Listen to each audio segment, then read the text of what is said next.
Welcome, everybody. This is week 0 of our Sci-Fi bootcamp, which is going to be a 4-week course that's going to help you get totally ready to write a sci-fi feature by the end of it, or a pilot, and it should transition really nicely into one of our other bootcamp classes. So by going through this whole course, you'll get all the beats down and all the outlining done, so you're ready to write your sci-fi project right afterwards. Let's take a look at what we'll be doing today. So this course is on ScriptCamp, of course. ScriptCamp being our Discord community that is focused on helping you get from idea to first draft to more polished script. We have lots of free events and workshops and classes like this one that you're in right now, but we also have paid courses such as the remainder of this series, or many others, such as our feature TV and rewrite bootcamps, and our Writers Lab, which is on weekends, Saturdays from 4 to 6. So we have many different features and things that you can access for free on ScriptCamp, but also if you want to go further in these bootcamp courses and, for instance, write a full feature in just 8 weeks, or write a TV script in just 6 weeks, then this is the place to sign up and be a member.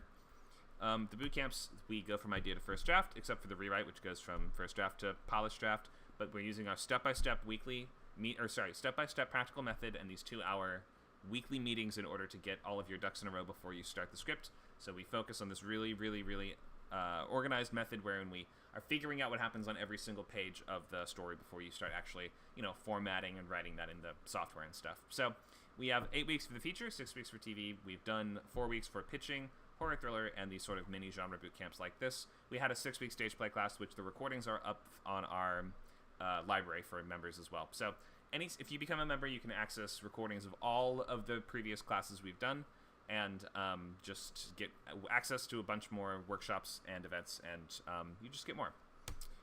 So if you're not enrolled yet and you want to enroll, you can go to scriptcamp.net/classes and buy the course on its own, or you can become a member, sign up for your free trial for membership, which lasts for 2 weeks and gets you access to everything that we do. You can do that now by going to scriptcamp.net/membership. If you want to sign up, you can let us know in the chat, and we can give you access to the private chat channels and our library and things like that if you are planning on signing up but you're not able to do it right away, or you were just you're planning on doing it soon. So let us know.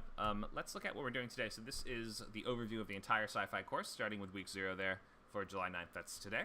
So we're going to start today by really nailing down what we're doing with this genre and what are these specific promises and what are the things that the audience is coming in looking for, and what are the things that we have to kind of keep in mind when we are orchestrating not just the structure of our idea, but how do we choose the idea itself, because there is this inherent promise in sci-fi of something new and original, or some new and different way of thinking about things. And ideas are so key to just the entire idea, the whole genre of sci-fi itself, that we will spend a lot of today talking less about the particulars of any kind of structure or any kind of subgenre, because sci-fi comes in so many subgenres, and we'll be talking more about like how to come up with sci-fi ideas and what are sort of the pitfalls and responsibilities of a sci-fi writer. So we're going to look at interesting questions related to technology and the news, and there's going to be a lot of volunteer sort of space here where people can come up, and we're going to do a lot of critical thinking based on these trends in technology that we're seeing in top news stories that I've just picked from like 5 or 10 of them. And we will come up with story ideas based on those, think of different genres we can turn those things into. And just for the first half of class, I really want to make sure we get to that and do as much of that as we can. So I'm going to go kind of quick through the early stuff where it's like, what's a sci-fi movie? We want to make sure we're doing as much of that kind of active critical thinking as we can. We're going to just go over the basics of 3-act structure and loglines, and we'll have the intention of being able to look at student loglines today in preparation for moving ahead in the course. You're going to want to have that one feature that's the thing that you're writing, or a TV pilot. I mean, features are where my strengths lie, and you will get I think that it is slightly easier to write a TV or to write a sci-fi feature than it is to write a sci-fi TV pilot. There's just so many other things that you have to worry about. So if you're wondering which one you should do, I'd recommend just doing a movie first, but it's ultimately up to you. In any case, we will be looking at how to write a logline for that. So during the first half of this class, you should be, as we're doing this preparation and this brainstorming and stuff, you just in the back of your mind can be thinking, what might the story that I want to work on be? What is that logline? What big idea do I want to explore? And then in our second half of class, we'll have time to look at student loglines and offer that early level of feedback so that by next week, you can be that much closer to nailing down the final version of it.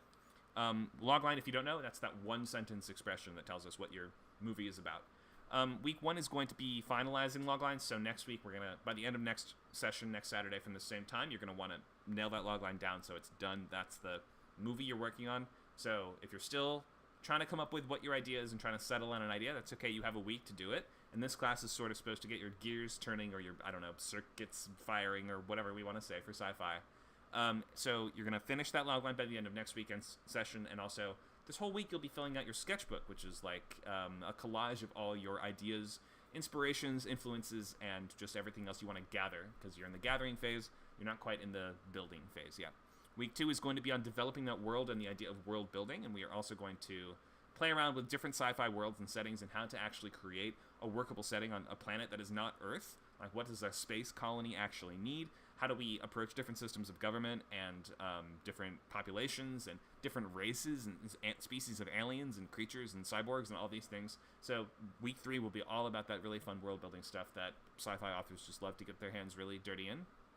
And by the end of that week, the goal is to develop your protagonist and antagonist and just start fleshing out your story world and its rules a bit more. Week 3 is going to be on those big blockbuster moments, those awesome moments that make you stand up and cheer. And that's what you're going to sort of use as these big tentpole moments in your structure that you're going to be working backwards from or working up towards. And so you're going to want to make sure to complete your story beats outline by the end of that class, which is that framework for your entire movie. Then our final meeting, which is going to be on August 6th, is on genre and structure. And by the end of that class, you want to complete your... by the end of that week, you want to complete your scene cards, which is going to be full paragraph for every single scene in the entire movie, so you know what happens on every page. And maybe even get so far as to write your opening scene. But the point is, you're going to be ready to start writing pages by August 13th, if you follow along with the benchmarks of the course. So thanks for being here. I'm glad to have so many folks in the room for this. Let's get going, just because we have so very much to do. I will be taking questions on a rolling basis as we go, so make sure to use that text chat. On the left-hand side of your Discord window, you'll find Sci-Fi Class. If you scroll to the bottom of the folder called Discussion, so at the bottom there you'll find Sci-Fi Class, and you can put your questions and comments there, and I will read them out as we are going. And sometimes I will be calling on people and saying, who wants to answer this? And you can, if I call out, you can either answer on text or on voice. Okay, let's just jump in. So, overview of this class. We'll start with bootcamp ground rules and just some basic things to maybe have you rule out very quickly, because they will just lead to lots of problems. Just so that we make sure to get that off the table first thing, and just give you some ideas of the kinds of ideas that work really well for bootcamp. We will next look at what is sci-fi. That question we have to do in every genre. It's just like, what is this? What are we trying to accomplish here? And we have to look at the distinction between hard and soft sci-fi, which is kind of one of those just basic areas of discussion that everyone has some kind of, every every sci-fi story falls somewhere on the spectrum in terms of rules and technical accuracy and things like that. So we will break down those differences there. Tones, flavors, and subgenres, we just want to make sure that we have a sort of shared vocabulary in terms of what are the basic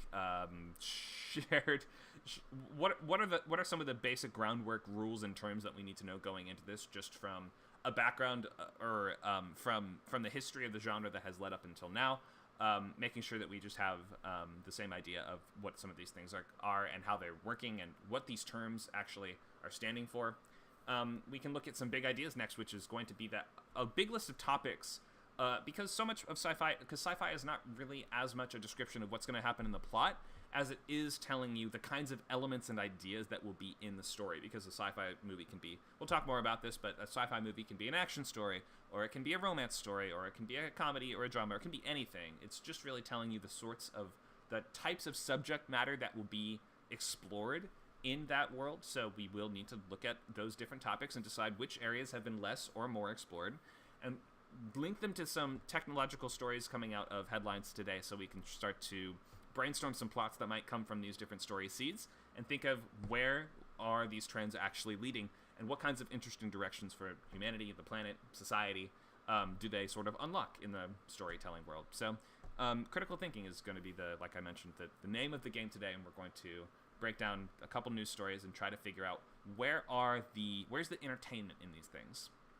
And last, we'll look at loglines, which is going to be a review of whatever you have. It's okay if it's not totally finished by the time we post and share it, or if you're trying to decide between a few of them, it's okay to have a couple up to 3 that you're working on. But for this first half of class, just have your notepad open, have your Google Doc open, and be just trying to figure out what movie would I want to spend 8 weeks, or what is it? We're giving you longer time if you actually are doing this 4-week preparation first.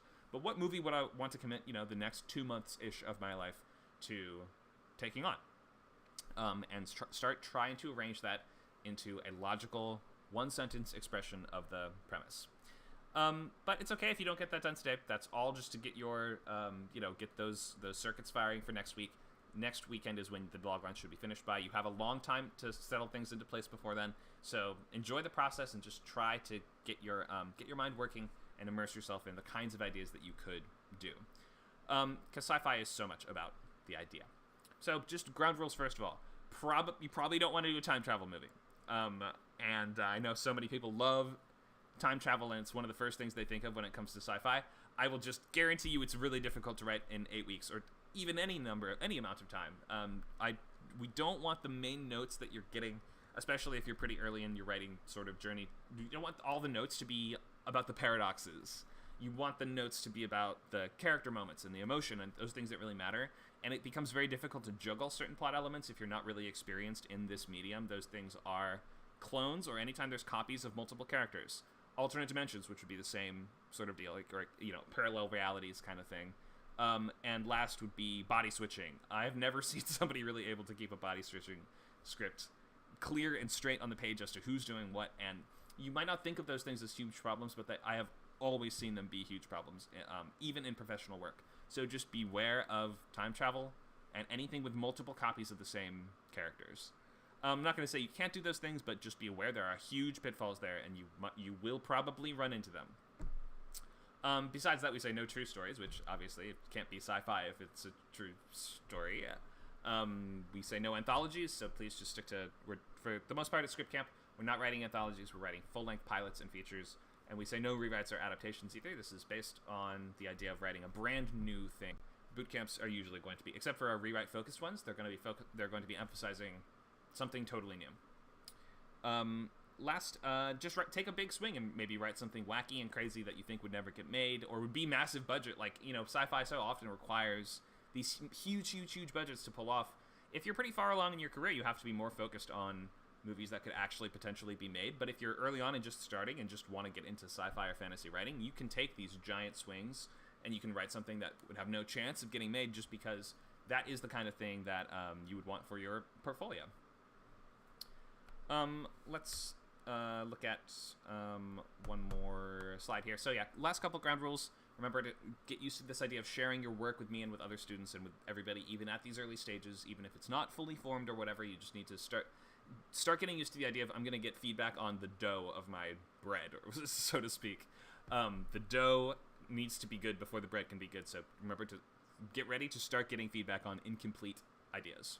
Moving forward, after this class, you'll have to use your real name to be in the boot camp, so you can keep it as a username for today, but we can't use usernames in the industry or in further classes, so just be prepared to start using a real name after this one session. Okay, let's keep going. So what is sci-fi? Let's just get into some of these fundamental breakdown parts of this. So via Britannica, which is where I'm getting the definition here, fiction that principally deals with the impact of actual or imagined science on society or individuals. And we might say for this, most of the time this is going to be science that is out of our current reach of capabilities. If it's all stuff that could happen today, you're gonna struggle to get people to agree it's sci-fi a lot of the time. But it might touch on any number of things, such as these warnings about the future or where things are going, these utopian aspirations or imaginary worlds, or these big disasters or cautionary tales or strange different planets or speculative political scenarios, or any number of things. It can be presented in any tone or any style, such as these very quiet character pieces or really loud action movies or satire or allegory. Any attitude towards the process of technosocial change, from cynical despair to cosmic bliss, as they put it here. So this can come in almost any single flavor and tone, but there are certain things that are always pretty much going to be the same. And that one of those consistent things is that everything's going to fall somewhere on the spectrum of hard to soft sci-fi. There's hard and soft fantasy, there's hard and soft sci-fi. What this really comes down to is technical specifics and just strictness of rules.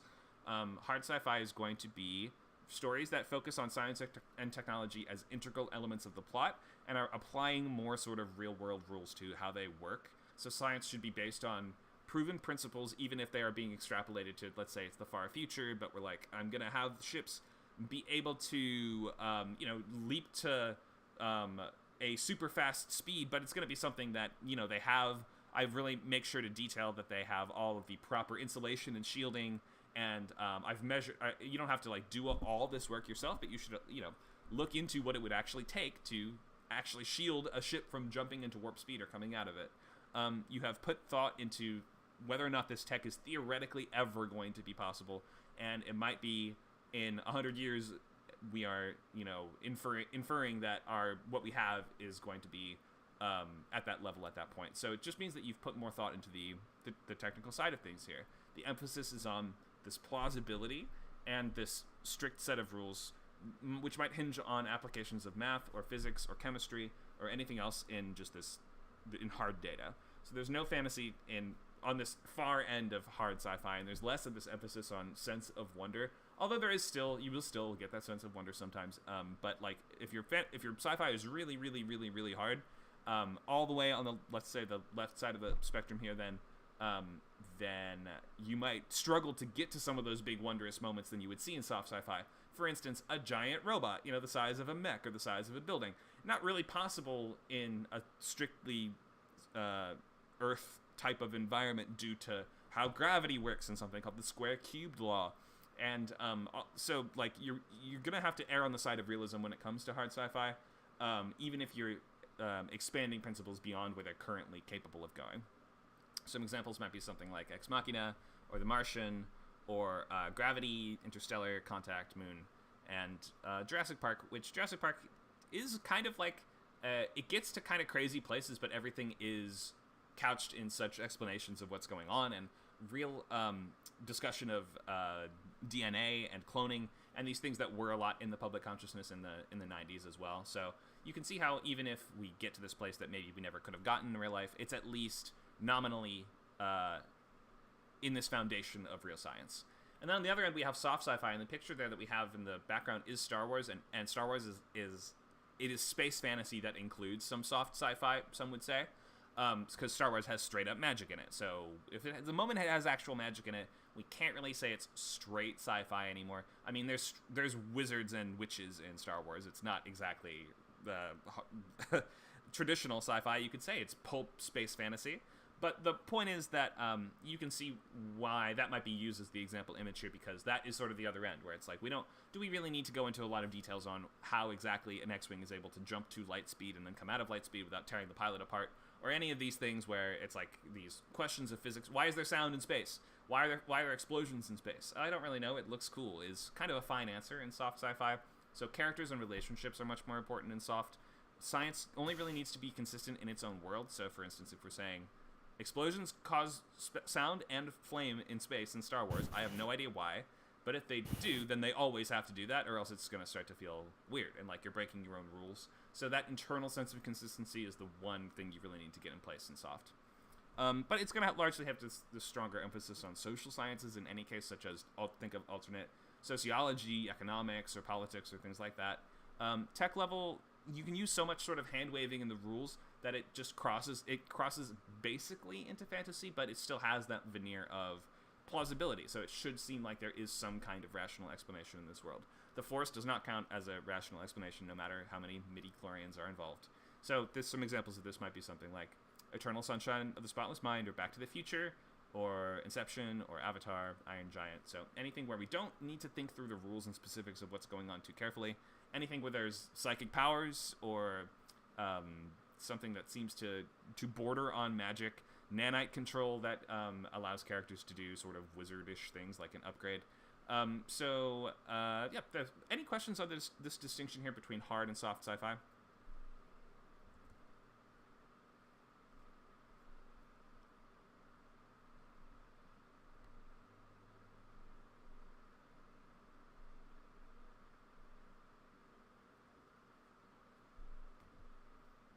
And feel free to either type or use your mic. Oh, I can't find the chat box for a second. So I was going to ask, what is Minority Report? Is that soft? mystery sci-fi?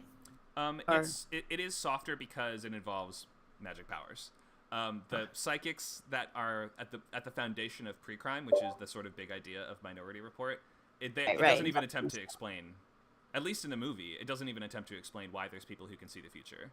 right. So Yeah, it's not fantasy either. It's kind of like a soft yeah, sci-fi. it's like the softest you can get. It's like they are basically magic people that are in charge of a police institution. I think that's the difference. That's what makes it feel more like soft sci-fi is the fact that those psychics are the foundation of a police unit that's going to be used to stop crime. Yes, that makes sense. So it's like they're made a part of a sci-fi world. It doesn't feel like, oh, our main character is a psychic that uses his visions to stop crimes from happening. It's more like they are integrated into a sci-fi world a little bit more, so it doesn't feel like it's a stray fantasy element as much. But yeah, it's as soft as it gets with, I don't know, they can see the future. Cool. Are Alien Invasion soft sci-fi? Alien Invasions? Was that the question? Yeah, are they soft sci-fi?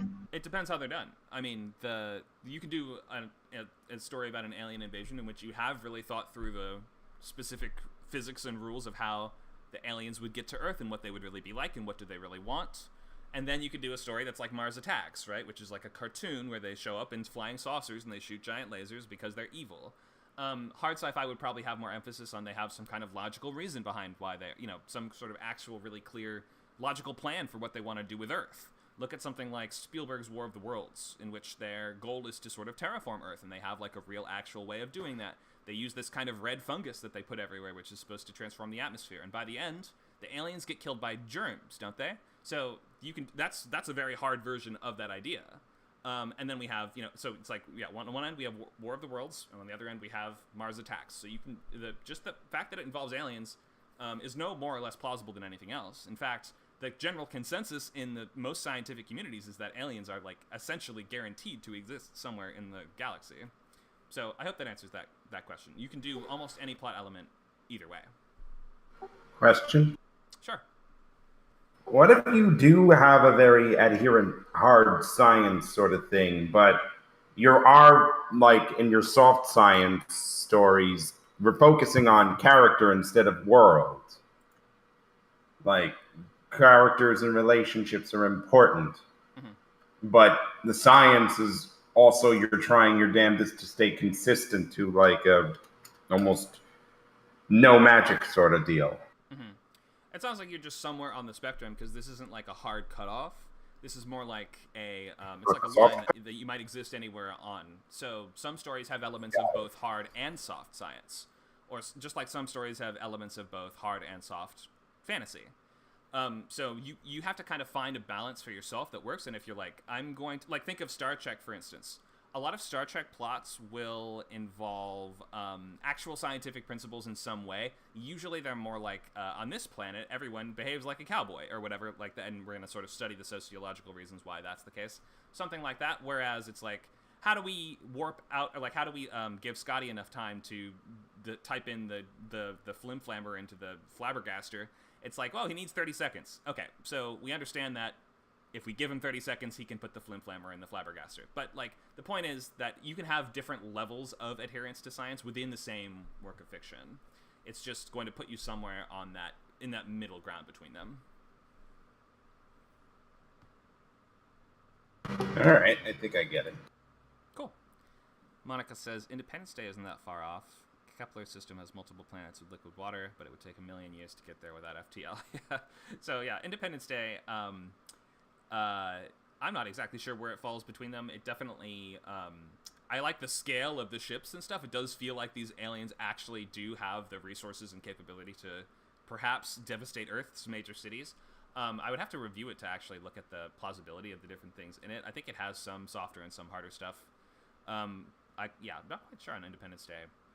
But it does have if I remember correctly, it does have aliens that have psychic adjacent powers, and also they're pretty evil. The humans even ask what they want, and they're just like, die, basically, which tends to be on the much softer end. Alien Boy asks, is Pacific Rim hard sci-fi? No. It's not possible to have a construct of that size, or a creature of the size of kaiju.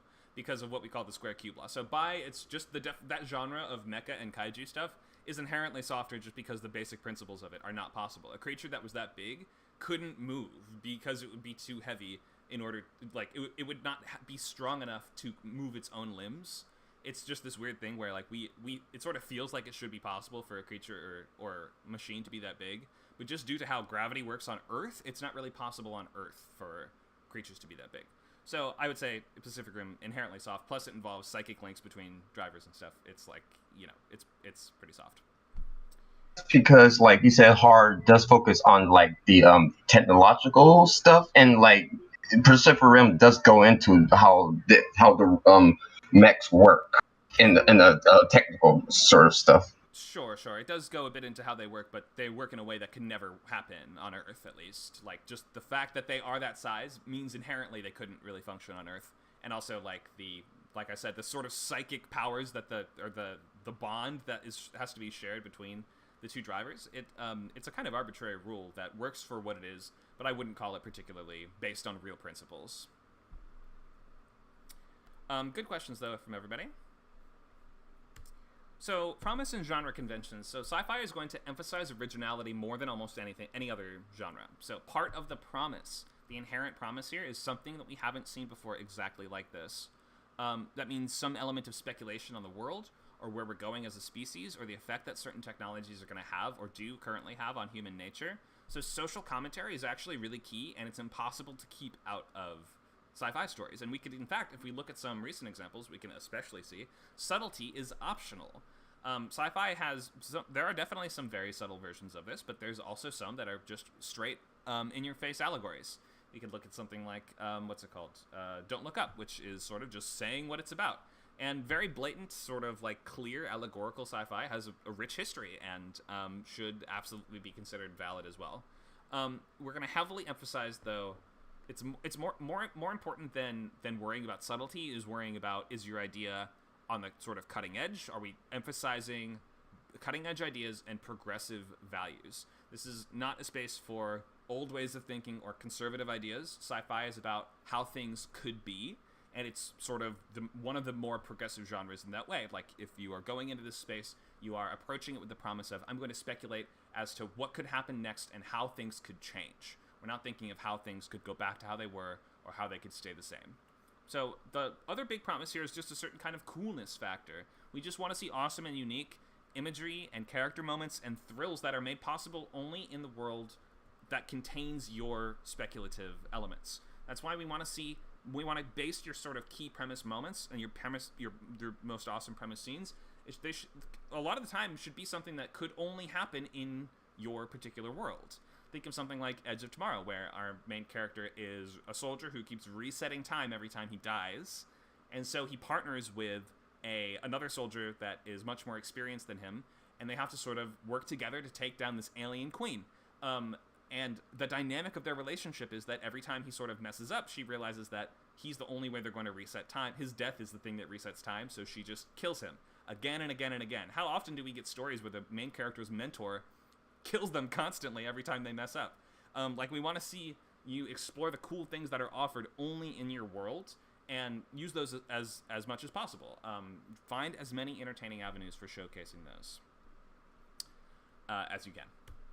So most common movie genres are going to fall into a couple of these categories here. There are more than these, and there are exceptions to these, but like, this is a lot of it. When you say sci-fi, people are going to think it's one of these. We have thriller or horror, which you're going to find things like Alien or The Fly and The Invisible Man. Action, which would be stuff like Tenet or The Matrix. We have adventure, which is I distinctify those by saying action is about interpersonal violence between intelligent entities. Whereas, so that's, people versus people, people versus aliens, people versus monsters or robots or something like that. Whereas adventure is about danger and high stakes, but without that element of personal. It might still have a little bit of violence, but it's less focused on that violence and more about how do we stop this dangerous threat. So think like Armageddon, Interstellar, Gravity, where it's not really about people fighting each other. It's about them confronting some deadly other threat using technological means. We have drama as our last one, which is going to be stuff like Her, or Arrival, or The Truman Show, where it's mostly going to be about the interaction of the characters and their interpersonal relationships that we are either exploring through a technological means, or we are perhaps exploring despite some kind of technological conceit or premise that is at place in the worlds. But there's more of these. This is just gonna be what people are mostly thinking of. So if you don't know what else to do, probably pick one of these genres here. But there's room to do anything. If you really want to do a sci-fi comedy, you can. If you really want to do, a sci-fi, sci-fi romance, something like that, then no one's stopping you. But this is the assumptions. Let's look at some subgenres and just look at a couple of examples of these things. This is far from a comprehensive list, but this is just some of the ones that you should know these terms. We have things like alternate history, which are going to be scripts that are set in worlds that are affected by major events in history occurring differently, such as The Man in the High Castle or the show called For All Mankind on Apple. Which, imagine what would Earth be like if the space race, I guess, I forget the premise of For All Mankind, but it's like the Americans maybe didn't land on the moon or something like that, but the space race really heats up between America and Russia much more than it really did. Man in the High Castle is asking... Excuse me? So I think somebody... yeah, just to help you. Just to help you. Very much, For All Mankind is like, what if it was the Russians that landed on the moon first? And this, I guess, jumpstarts the space race. Cool. Or, it gets the space race continue. Thank you for that. Okay, so yeah, that's that alternate history. It's saying, what if the Russians won the space race, and thus we sort of extrapolate what might happen next. And then we have, sorry, I'm pulling up my slideshow. Here it is, Cyberpunk, which is going to be, it has a whole lot of its own rules and conventions to it, and ideas behind it, and it has its own the whole punk subgenre has these sort of literary themes and roots that you should probably study if you're going to be writing about these things. The punk suffix sort of emphasizes that it's like a response to society in some kind of way. Like, we look at trends and where they're going, and we sort of say, like, Cyberpunk, for instance, is envisioning a future in which corporations pretty much run everything. So we're taking, the negative parts of modern society and blowing them up to, 100 times their size. So saying, how, Amazon and Google are controlling everything. Well, in this world, Amazon and Google control, the nation as city-states, as, a series of warring city-states or factions. So the idea of corporations taking over or running things is really, really key to Cyberpunk. And also, it's just about the people that rebel against that system. People who live in, crappy urban apartments who are, secretly hackers, or people who are trying to fight against this oppressive system. It has some crossover with noir. It has some crossover with action and with mystery. And, there's just a lot of stuff in Cyberpunk that you should look into if you are into that sort of stuff. It has its own very clear, distinct rules and world to it. We have Dystopia, which I think we're all very familiar with, and often Cyberpunk will have elements of Dystopia, but these are stories that are focused on detailing a struggle between characters and some kind of government or institution, or the whoever's running the place where they live in a kind of negative way, which might be designed in such a way as to highlight the flaws of real-world governments or societies or problems. So, for instance, we might say, it's a fascist dystopia, so it's kind of like the Nazis run everything. That's like, The Man in the High Castle. Or it might be a dystopia that's based on, I don't know, a racist dystopia where, only one race is the supreme one, and every other race are slaves to them. It might be like that. So we try to pick one or two things to base that dystopia around, usually, and that will give that clarity to it. We have farces, something like Bill and Ted, where ostensibly we're using sci-fi sorts of elements and imagery, but we aren't really actually abiding by any real rules or principles. We have everything there from you got your Bill and Ted, your Futurama, your Hitchhiker's Guide to the Galaxy, stuff like that. Then we have military sci-fi, which is pretty common. That's your Aliens, your Edge of Tomorrow, space marines and soldiers that are either fighting other space marines and soldiers, or perhaps fighting aliens or robots or something. So you see this in all the James Cameron stuff. You'll see space marines in Terminator, and in I guess they're not from space if they're in Terminator, but you get the idea. This is the Warhammer 40K kind of thing, where it's going to be about the military organization versus some kind of threat that is based in sci-fi, or they're using some sci-fi element to combat that threat. We have New Weird, which is kind of hard to define exactly, or I'm not the best at defining this one, but from my best understanding of it is that it's going to be sci-fi that is combining elements of either cosmic horror or a little bit of fantasy that is sort of worked in, or just the elements that are unexplainable, like things that are beyond our comprehension that are kind of woven into however the stuff in the movie's working. So Annihilation might be an example of that, but this is not really a movie genre. We have a question in the chat. Was there sci-fi in the Hunger Games? Yeah, Hunger Games is set in a post-apocalyptic world that is a dystopia that is risen from the ashes of a destroyed America. So absolutely, yeah, there's definitely sci-fi elements in the Hunger Games. We have social sci-fi or satire. That would be something like The Lobster or Idiocracy, where we're using elements of society that have been exaggerated in some kind of way to make some kind of social point. So The Lobster is about relationships, and it's set in a kind of dystopia where people can, if you become single for long enough, you get put in this weird hotel that you're forced to make a connection with someone else there and have them be your sort of assigned partner by the end of it, or else they will turn you into an animal to sort of punish you. So it's like sort of weird, surreal, comedic sci-fi satire. We have Idiocracy, which is about a guy that it's like Futurama. He gets thrown into the future. He gets like frozen for 1 billion years, and he wakes up in America where everyone's way stupider than they are now because they've gone down the, we can easily say, we're seeing the trend of everyone's getting dumber over time. So it's sort of taking that literally. Space opera is going to be stuff like your Star Trek, and your Star Wars is also space opera, but with more fantasy elements to it. But that's going to be, people on spaceships. Often it's going to involve either elements of military sci-fi or perhaps sort of sword and planet kind of stuff, which is to say, imagining sort of kingdoms and medieval hierarchies in space will sometimes be a big part of that. We might have galactic federations and empires, and it's going to be about like the conflicts between military bodies and sometimes with different species. And this is the genre of all of these where you can kind of get away with having different kinds of aliens just baked into the world of what you're doing. Although that does get complicated and tricky. Wait, on week 3 we'll talk more about just designing different species of alien and stuff like that. But for the most part, try to stick with humans unless you know what you're doing there. And then we have Steampunk, which we may have seen, some people may have seen stuff like this before. There's steampunk conventions where people dress up in funny, silly stovepipe hats with pistons and gears on them and stuff. And this is sci-fi that's set in the past, usually around the Industrial Revolution, but there's different sort of like other punk versions that come from different eras. And we say, what if steam power had the ability to power way more complex machinery, or to do things that it just couldn't do, or it worked at a scale that it never did. So we have, giant tanks that are running on steam. We have robots that are running on steam, computers running on steam, things like that. It's like a historical-based sci-fi speculative story. And then we have superhero, which we're not going to talk about as much just because so much superhero stuff drifts so far from sci-fi that it just becomes fantasy. I mean, no matter how they try to explain it away. Is X-Men actually based in sci-fi? No. I mean, everyone gets a gene, and the gene gives you a random superpower that could do anything from you can shoot lightning to you run around on all fours like a toad to you grow blue hair all over you to you can shoot lasers to, like, that's just fantasy. We're not even pretending that that's actually kind of a real thing. But Iron Man I picked as the example here because within Iron Man, the first one I'm talking about, all of the sources of the sci-fi are coming from the same place, which is kind of key to making things feel cohesive. Like the arc reactor that Tony Stark is using to make his suit is also the technology that the villain uses to make his really big, evil, bulky suit. So that one, out of all of them, is a little more couched in sci-fi, but again, we don't want to get too far into superheroes here for the most part. Usually superhero media is not that concerned with sci-fi elements. Okay, let's keep going here, just because I want to make sure we have as much time as possible.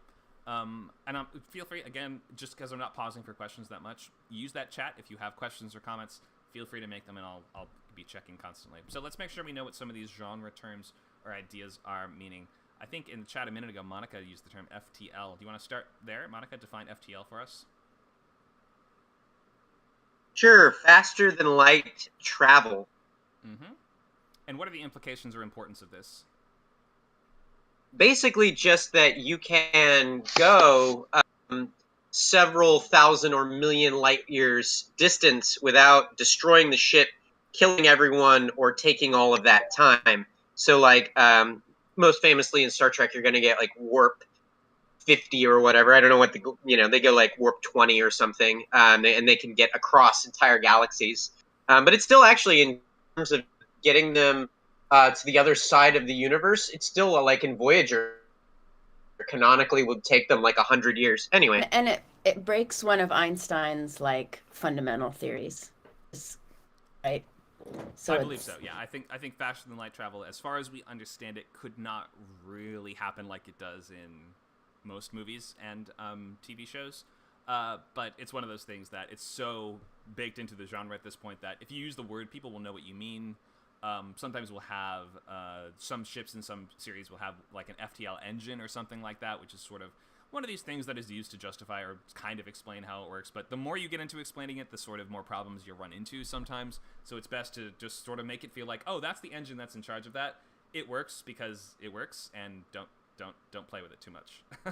And FTL is important because it's going to allow your characters to travel between different star systems in less than what normally you got to go to sleep in the pod for years and years in order to get from one place to another because we just can't travel there. And also part of the fantasy of FTL is the fantasy that you wouldn't hit anything on the way there, which is why in Dune, only characters who use this kind of almost magic drug called spice can chart astrogation can make astrogation leaps because they are able to sort of like psychically make all the calculations to predict how you won't hit anything on the way.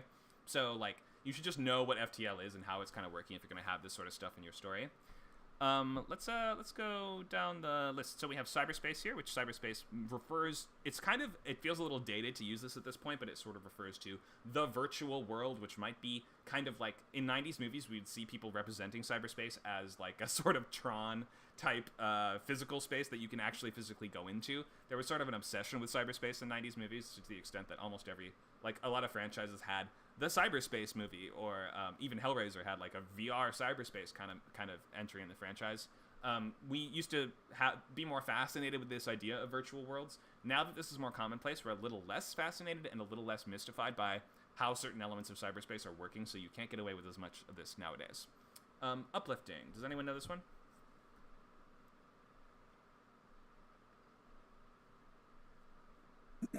Does it have to do with like gravity? No, this has to do with species that are less intelligent than humans.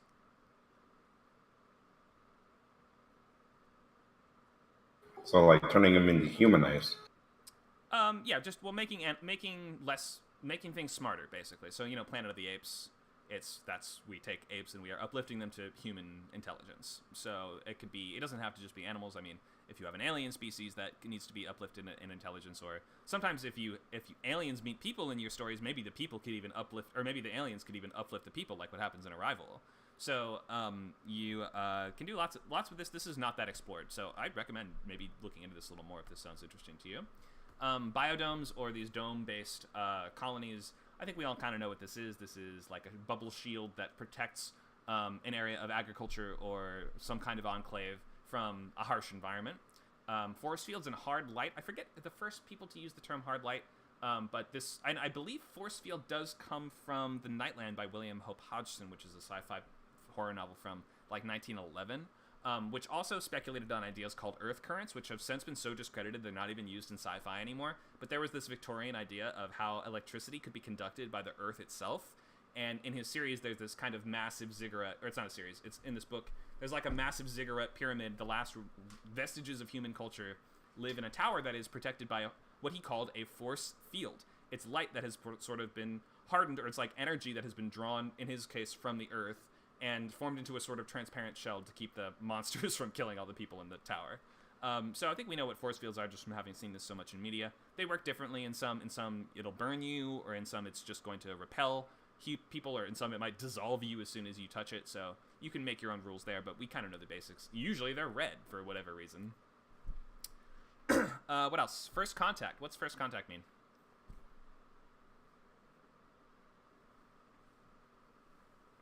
The first time two species have spoken to each other, usually separated by many light years of space. Yeah, spoken to, or I mean, it's usually tough for them to speak to each other, so that they have realized that the other one is there and seen evidence that the other one has existed, or perhaps even physically encountered each other in some kind of way, gotten in touch with another species somehow. Often this is used, you said any species and you're right, but often this is used in reference to humans' first contact with aliens. So first contact is like a whole sort of sub-genre of sci-fi where, like, things like Arrival, or Independence Day, which is where it's going to be the first time any person runs into that species of alien, learns how they work, and maybe even, in the case of Arrival or something like that, acts as like an emissary between the humans and them. We have Megastructures, which is going to be stuff like a Dyson sphere, or Anybody else have examples of megastructures? Yeah, there's a series of novels called Bowl of Heaven, about I guess essentially some of the dinosaurs escaped the extinction and created a kind of captured a star inside an asteroid that like allowed them to, travel around the Earth or travel around the galaxy and come back around. Dinosaurs did that? Damn. Yeah. It's actually really good. It's actually kind of hard sci-fi, and it's a little bit silly, but it was a collaboration by Larry Niven, who wrote Ringworld, and what's his name, Gregory Benson, who wrote like so many like super hard sci-fi books. So cool. It's really interesting series. Awesome. Yeah, I never would have thought dinosaurs would be capable of such feats of technology, but I'm sure that it makes sense in the book. But yeah, you mentioned Ringworld as well. A Ringworld is another example of megastructure. It's a structure bigger than anything we could possibly make today. Sometimes they're so big that they would only be able to be made in space. So a Dyson sphere, which is what you were sort of just talking about, is a theoretical megastructure that is built all around a star. So imagine like a solar panel that is built in a sphere around a star so that it captures all of the energy output of that star, so that you would be able to theoretically create massive amounts of energy and, power your whole empire or whatever from Dyson spheres. Other types of, we talked about the ring world, which is like a theoretical type of structure that would be, we see it in Interstellar or Halo or something like that, which is like basically a big space station that is formed on the foundation of this kind of a wheel that creates its own artificial gravity by rotating. You can see it in the background of the image here. I think you guys get the idea. Megastructure, really big building or vehicle. Post-apocalyptic, I think we all know that term. This means after it takes place in an era or a time of destruction of society.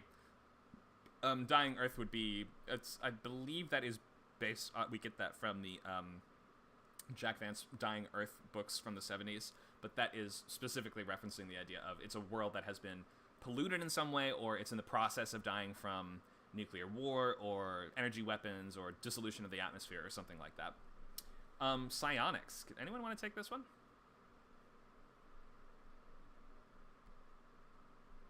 I think at some level it is just space magic. Like in Warhammer 40k in the game, they literally just replaced the fantasy magic phase with the 40k psychic phase, so it's actually the same at a mechanical level. But more or less, it is the use of the brain to manifest your will into the world.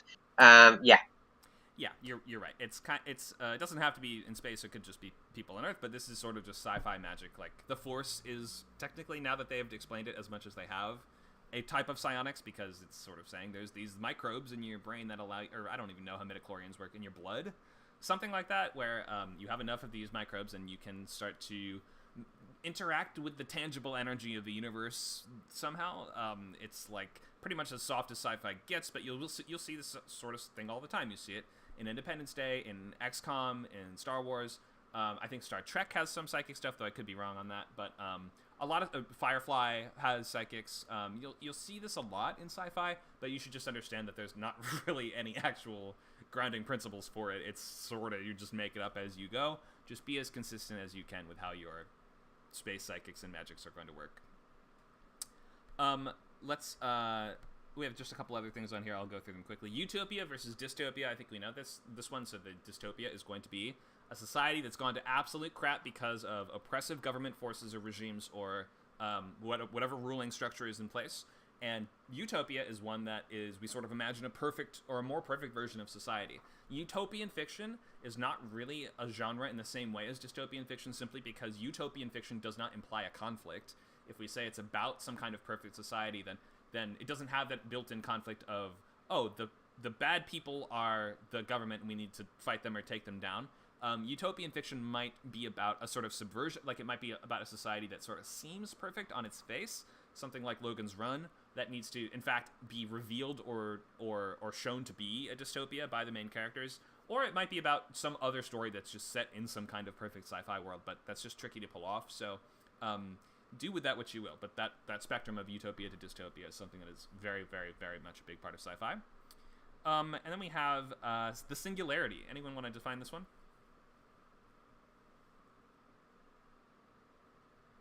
There are kind of two uses of the term, right? One is like the maybe a little more common, where AI reaches the point where it's close to human.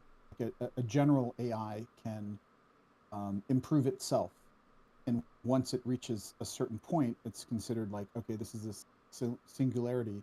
After this point, an AI will then continue improving itself so quickly that it will soon, like massively more intelligent than any humans, and like essentially could, depending on how it's designed, could wipe out humanity or do something crazy, because it's going to be like almost like a god or something, right? Yeah, usually we also Go ahead. Oh no, I was just going to mention also, it's kind of sometimes used just in terms of like describing black holes, or like the event horizon of a black hole. Oh, okay. I wasn't sure about the astronomical use of it. But yeah, in terms of AI, which is the more common way we hear this, the singularity, like capital S, refers to that point in time, the theoretical point in time where AI will be as advanced as humans and develop its sort of idea of sentience, and will, if it usually it's considered to be that the benchmark or threshold of this will be when it can actually improve itself. You're right, because that's when it can exceed human intelligence and perhaps even subsume the whole galaxy or something like that. Often we have darker ideas about what is going to happen when the singularity actually occurs. But there's different authors have imagined this differently. Did we have a question? Oh, I was just going to say, so singularity has nothing to do with the gravitation that causes like black holes and space-time to go like that. Yep. You wouldn't use, if you're talking sci-fi, you'd have to clarify how you're using singularity. I'm not going sure. to use it. To be honest, maybe you should. Maybe it seems like Nacho knows a little more about that than me. I've only ever heard it in reference to this idea in robotics and artificial intelligence, but it might very well have its own astronomical uses. Well, it is very. It's like a very common term in physics. Okay. Like the Big Bang was the singularity, so I think that's where they got it from, because it's the point of no return, like a culmination. So, anyways, that's good to know, though. Right, yeah. So I think if capital S singularity is probably referencing this AI version, and not to mention in the chat, gravitational singularity was going to reference the physics version, I think. But I'm not smart enough to know these things, so you should ask someone else. Let's look at our last, what else do we have? Upload or transfer of consciousness. You can take your brain in some way and put it into a computer, or put it in someone else's brain, or just move it to some other housing. And last we have nanotech, which is very, very, very tiny robots, perhaps microscopic robots, perhaps big swarms of little tiny robots that can accomplish all kinds of tasks. Okay, so that's just like some of the terms that you should know. If you probably already know a lot of these if you are into sci-fi, because these kinds of concepts come up all the time, and you should know the kind of world and space that you are playing around in. These are all things that will lead us to the big idea. And so the big idea is the central speculative element of your story that sets your world apart from reality, because remember, if it's just stuff that can happen in reality, it's probably not sci-fi. But it's going to guide what your characters are doing and guide the topic and the sort of subject matter of your story. It's going to comprise the central element of the threat or obstacle, or the way your characters must overcome it, or a lot of the time both. So we're asking, what if this thing existed, or what if this technology advanced to this degree? Ultimately, the question is kind of, what conflict would this create or solve? So when you're writing out your loglines for today, we want to include the topic of scientific speculation, and also the big idea, sort of summed up very basically like this. So we have something like altered carbon. The topic of speculation is consciousness upload and posthumanism. The big idea is it's a world where there's these things called sleeves, which are like human bodies that you can transfer your consciousness into, so people have essentially achieved immortality. Minority Report, we mentioned earlier. The topic is criminal justice. The big idea is pre-crime, which is a police agency that arrests criminals before they commit the crime. Ready Player One, the topic is social media and VR, and the big idea is Oasis, which is this worldwide metaverse that everybody uses and as something that is it's like Facebook meets VR chat times a billion. And then last we have Severance, which is the topic is corporate work life, and the big idea is the self-titled, the titular Severance, which is a procedure to separate an employee's mind into two distinct halves, a work version and an outside version that have no memory of each other. So when you're writing out your loglines, include your topic of speculation and the big idea just summed up very simply. Often this can be just one word or a couple words. And with movies, you don't want to spread yourself too thin or include too many crazy concepts. You want to be able to boil down your big idea to kind of one thing. Do we have a question here? Oh, no, I just joined and I didn't press the mute button. Oh, no problem. I heard something. Let me open it for questions regardless, though. Thanks for joining, by the way. Let's just open for questions on big ideas.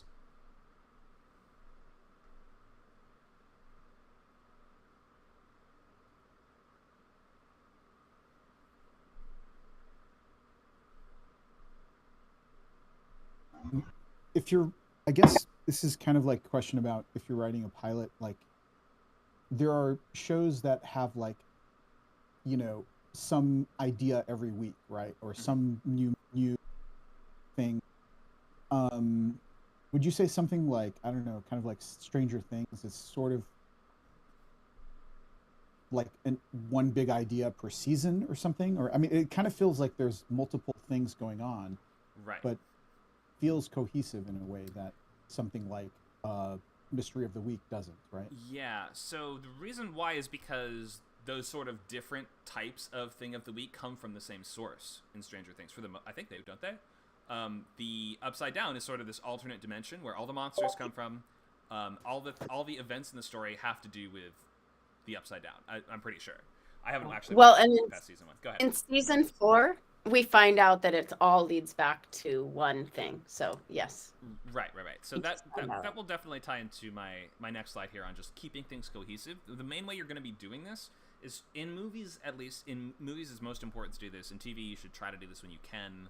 Obviously, sometimes you will see something more anthological like The X-Files where it's like, do they actually come from the same source? No. I think in one episode it's like a ghost, in one it's an alien, in one it's a mermaid or whatever. So in Monster of the Week TV, you do get a little more license to have a big idea of the episode or of the week or something like that. But when you can, to keep things more cohesive, you want to just try to pick one thing from which you can explore deeper or you can extrapolate further. So try to have your speculative elements share the same source. Or else when you start adding too many sources very quickly, it will start to enter this realm of, comic books wherein, like, think of Spider-Man, the first Spider-Man movie. Is that even sci-fi? No. A radioactive spider bites him, so it lets him shoot webs out of his hands and climb on walls and get really strong and move super fast and sort of take the properties of a spider. And at the same time, a super serum is being developed for soldiers that will fly on these kind of gliders and have this kind of hyper-plated armor. Did they look like goblins before he even designed the suit? I can't remember, but you can see, like, those are just two separate sources of two things happening at once. And Marvel movies. Does somebody have a question? This is technically they changed it. In the comics, it's radioactive, but in the Sam Raimi films, I suppose, in the Marvel films, the spider that bit Peter Parker is genetically enhanced instead. Okay. Well, but in real life, no matter how enhanced the spider was, it's not going to give you the ability to shoot webs or to do those crazy things. So, thank you for the clarification, but you get the idea. It's not really based in scientific principles, and also, moreover, it's split. The movie has split magic split tech, but that come from completely different sources, as many comic book movies do. So, go ahead. What do you mean by source? If that's not a silly question. Sure, that means, like, where is it coming from? So, for instance, imagine if... Do you mean, like, inspiration? No.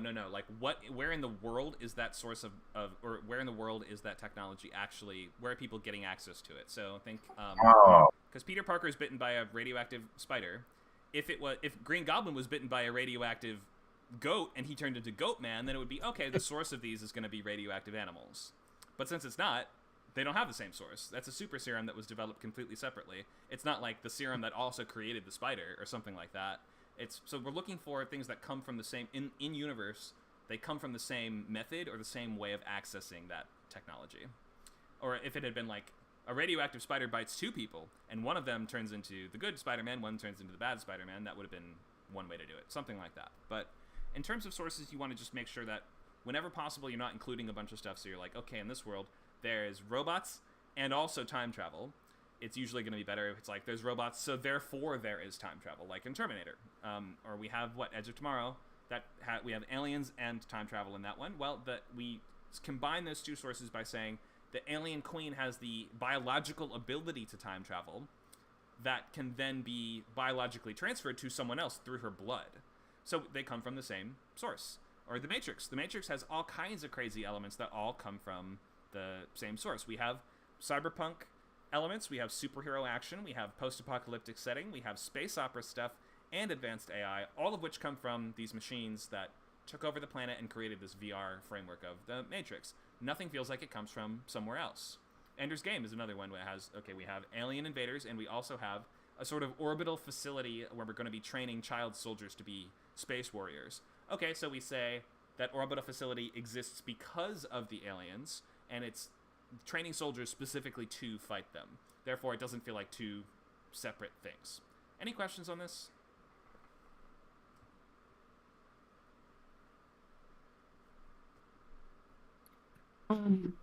What's the difference between The Edge of Tomorrow and how the alien queen has the innate biological ability to reset time, and how you stated that in Spider-Man, the spider, whether genetically enhanced or radioactive, affecting him biologically, how those don't appear to be the same the way you described it. So what's the difference there? So in I think I perhaps didn't explain this 100% the way I meant to, because there's not a difference there. If we're saying in this world there is a creature that has some hyper technological ability, that is totally consistent and totally fine. And the only reason that in Spider-Man there was the inconsistency is because Green Goblin is not created by a genetically engineered spider. He's created by a serum that is developed by different people for something else. So the reason that Spider-Man is not coming from the same source is because there are 2 separate things happening in the world that come from, different people create these things. They exist for different reasons. It's 2 different types of new technology that are existing simultaneously rather than one of them existing because of the other. So I hope that makes sense. There's not any inconsistency with some a sci-fi creature having a biological magic adjacent ability. I think there's also... Sorry, let's do one at a time. Go ahead, Alien Boy. I asked on the chat. I said on the chat that the Sam Raimi Spider-Man film, they do have some sci-fi elements, but they're sort of downplayed. Wouldn't you think? Yes, I mean they're very downplayed. I don't in a lot of superhero stuff we don't really explore exactly how the technology is working or why. It's not really about the implications of those technologies, and it's not really speculating anything particularly like where we're going in terms of that technology for the world or for humanity. So yeah, they're very, very downplayed. So I think one important thing to consider is how you introduce your story and how your story is kind of known, including like the genre, the beginning, all that, will affect how far your audience will suspend disbelief. Because if you watch something like, I don't know, Adventure Time, you're going to be thinking very differently than watching maybe a World War II documentary. Sure, yeah, that's very true. The beginning of your story almost always will set those expectations of what can the audience expect here and how they're going to use their suspension of disbelief. And as the story goes on, the audience's suspension of disbelief narrows so that they're less willing to accept other things as plausible and congruent. So that's why it's really important to set the sort of style and tone of what you're going for in the opening couple scenes. Like, why do you think The Matrix starts with this amazing action scene of Trinity being chased by agents through the city, we see like a preview of everything we're going to do later on in the movie. She's jumping between buildings, we're jumping off of walls and shooting guns and doing crazy kung fu. We do that to set the expectation for the audience. Oh, this is where this is going. This is what you can look forward to. So, what if you aren't really trying to redefine the sci-fi genre by trying to come up with the most amazing source, and the source is not important to your story? You know what I mean? It can like if it's about characters who just so happen to live in this world that is super sci-fi and dealing with issues there. You can do that. I mean, it might start to drift away from the principles of the sci-fi genre a little bit, and you might start to drift into something else. Like, if we're just using sci-fi as like scenery and setting, then maybe it's just like, I don't know, an action movie that happens to be set in a futuristic world. If we're not actually using that technology to explore any of these kind of core ideas of how the story is working, then it's starting to gravitate away from, if you so to speak, gravitate away from the basics of the sci-fi genre and the promises that includes. It's not necessarily a bad thing. I mean, it might just mean that you should look more to other genre expectations to make sure you're fulfilling those more. So if it's like primarily an action story, you should make sure, okay, this is going to be fulfill all the promises that action offers to the audience and downplay all the sci-fi as much as you want. There's no real rules as to how to do this. You're always just going to sort of decide, where you're falling on the spectrum between hard and soft science or hard and soft tech, and you're deciding how much you're going to stick to those rules and how much you're going to make your own rules. Good questions from everyone, though. Let's keep going for now. Feel free to leave more questions in the chat, just because I want to make sure that we're getting to a lot of critical thinking time. So this is our big list of topics. I've arranged this in what I believe to be kind of more or less the descending order of how explored these ideas are. So at the top, we see the things that we've seen the most, and at the bottom, maybe we see the things that we have seen in movies and TV specifically the least. This is not a definitive version of that, and I could have that wrong, but, we can look at aliens as maybe being up at the top. Things like aliens, AI, time travel, dystopia are going to be like those things that, at least nowadays, we have seen done in a billion ways. It's not that you can't do those things, because those things will always be in the consciousness of readers and humans in modern day. So you can still use these things, and just because something is more explored doesn't mean that you can't do it. It just means that you have to find a slightly more creative angle to it. So we have things like alternate dimensions, dimensional travel, space travel or colonization, mutation, apocalypses, viruses or germs, VR and cyberspace, mind manipulation, uplifting, and the last one I have on here is I'm calling scientific divination, but maybe there's some other word for it, but this would be maybe scientific predestination, where we are sort of looking at, can science tell the future somehow, using maybe algorithms or something like that, like in the show Devs on FX, which is about, this technology that allows people to see what will happen, or this movie Knowing or Minority Report, things like that. So there's a big old list here, and I'm sure that we all have seen some versions of these things, and we have some ideas of how these things are working. So I don't want to draw way too much from this right now. I just want to sort of have these in your minds as we move ahead to our critical thinking phase, and we might go back to this slide in a few minutes just to make sure that we are I'm not sure. We may come back to this slide, but I want to move on for now. Let me just bookmark it, and we will move ahead to our main sort of discussion point for today. So exercise 1 is going to be on brainstorming and critical thinking, which we should just quickly define as the intellectually disciplined process of actively and skillfully conceptualizing, applying, analyzing, synthesizing, or evaluating information gathered from or generated by observation, experience, reflection, reasoning, or communication as a guide to belief and action.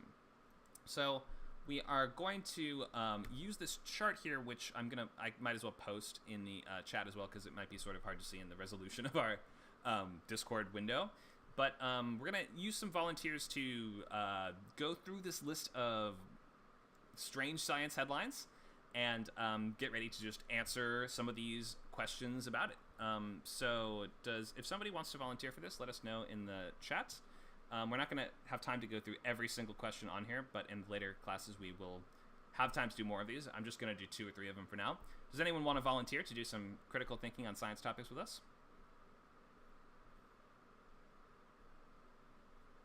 Amanda? Okay, we'll have Amanda.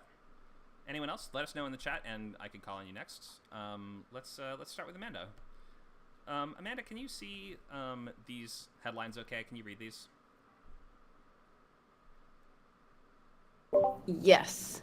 Texas man puts life saving into buying virtual property. Oh, life savings. Okay, yeah. Yeah, I can read them. Okay, great. Let's read these out. So first one, we have Texas man puts life savings into buying virtual property. These are real headlines, by the way. So virtual property, kind of interesting. Researchers made cyborg locusts that can smell cancer. This is also real, I promise, although it doesn't sound real. There's a way of modifying insect brains to detect cancer. Not even a living insect. It's like a hollowed out shell of the insect that they're just like poking its brain, and they're able to use its sensory system somehow to detect diseases. We have AI-powered speech recognition entering a new phase, total global comprehension. Not exactly sure what that even means yet, but we can see how, speech recognition technologies have gotten incredibly advanced over the years, and all kinds of scary implications from that. I like this one here. Can you read this one in the bottom left, Amanda? I saw that in the prompt. Google's allegedly sentient artificial intelligence has hired an attorney. That just sounds like a comedy. Right, but is it also almost like not Singularity, but could be leading to dystopian really quickly or something? Yeah, that's usually how people imagine those things going. Last ones we have shape-shifting microbots can brush and floss teeth. So imagine shoving a bunch of tiny robots in your mouth to clean your teeth, and welcome to the future. Yeah. I have a couple more, but let's just pick from these for now. Which one of these do you want to think about?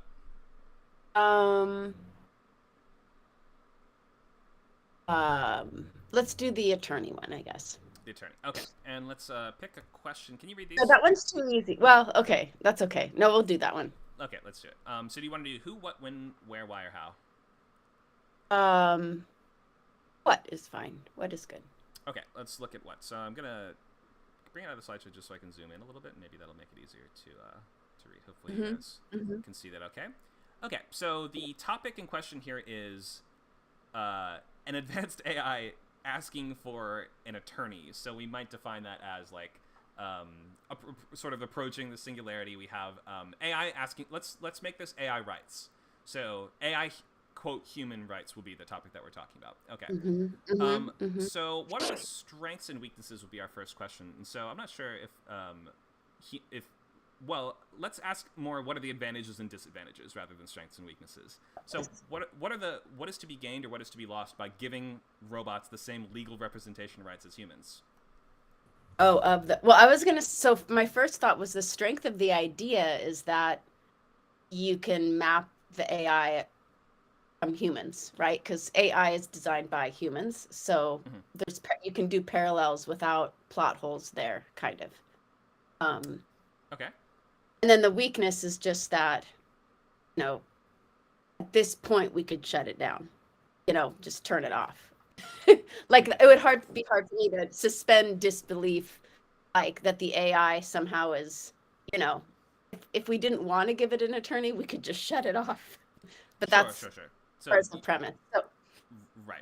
Okay. So yeah, and let's think in in real life terms, we could just shut it off. I'm sure some people would start to question the ethics of that on its face. But let's just debate this. Let's just talk about this idea of AI rights or AI legal rights. So let's look at advantages and disadvantages. What are the advantages of giving these rights to artificial intelligence?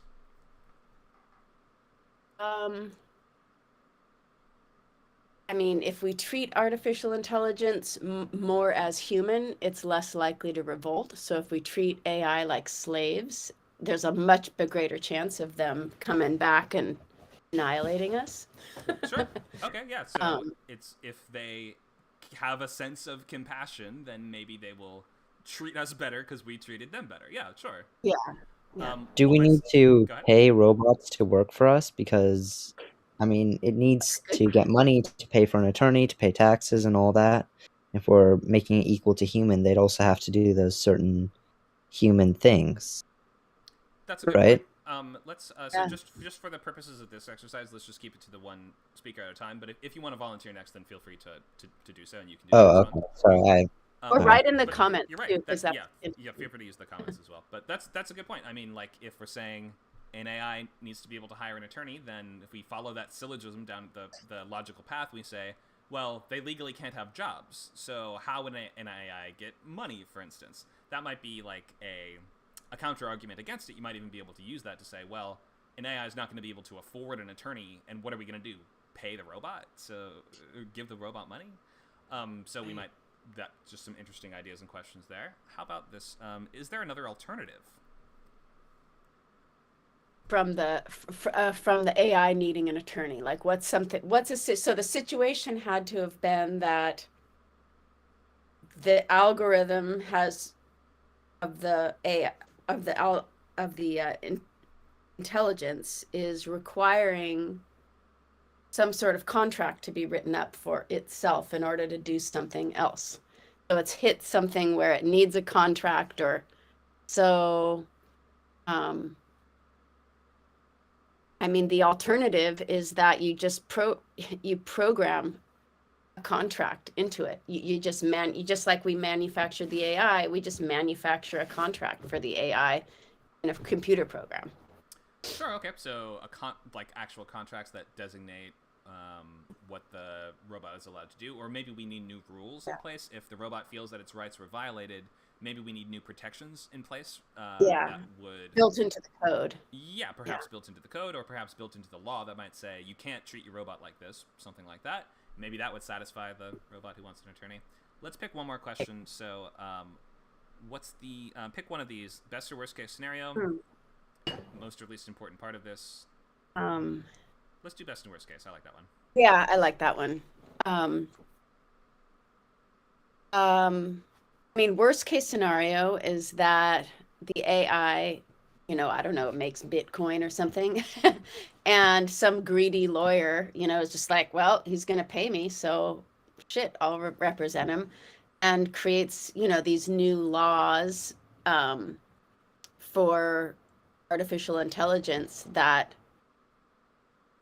gives them human rights in a way that undermines like ours in some way, like that doesn't take into account the fact that like we've programmed them and there's just something different about that. And not to mention, this is what pisses me off about this whole scenario is that animals do not have human rights yet, and I will, over my dead body, does artificial intelligence get human rights before animals? Okay. That's a very interesting. Maybe some interesting points of view for a movie there. And so if that's the worst case scenario, you're sort of saying that people might exploit the AI in some kind of way. Like if we realize that AI are actually paying money to lawyers, then maybe somebody will like design a framework around that where they can make a lot of money, because suddenly it's a great sure, okay, right, it's a great way to make it's an untapped market. right. I also might say, just the worst case, if we're saying the scenario occurs of robot or AI needs to hire an attorney, the scenario could always be they hire an attorney, the attorney gets them off, and they were guilty, or they didn't, they should have lost, but the attorney has now absolved this AI of whatever. Right.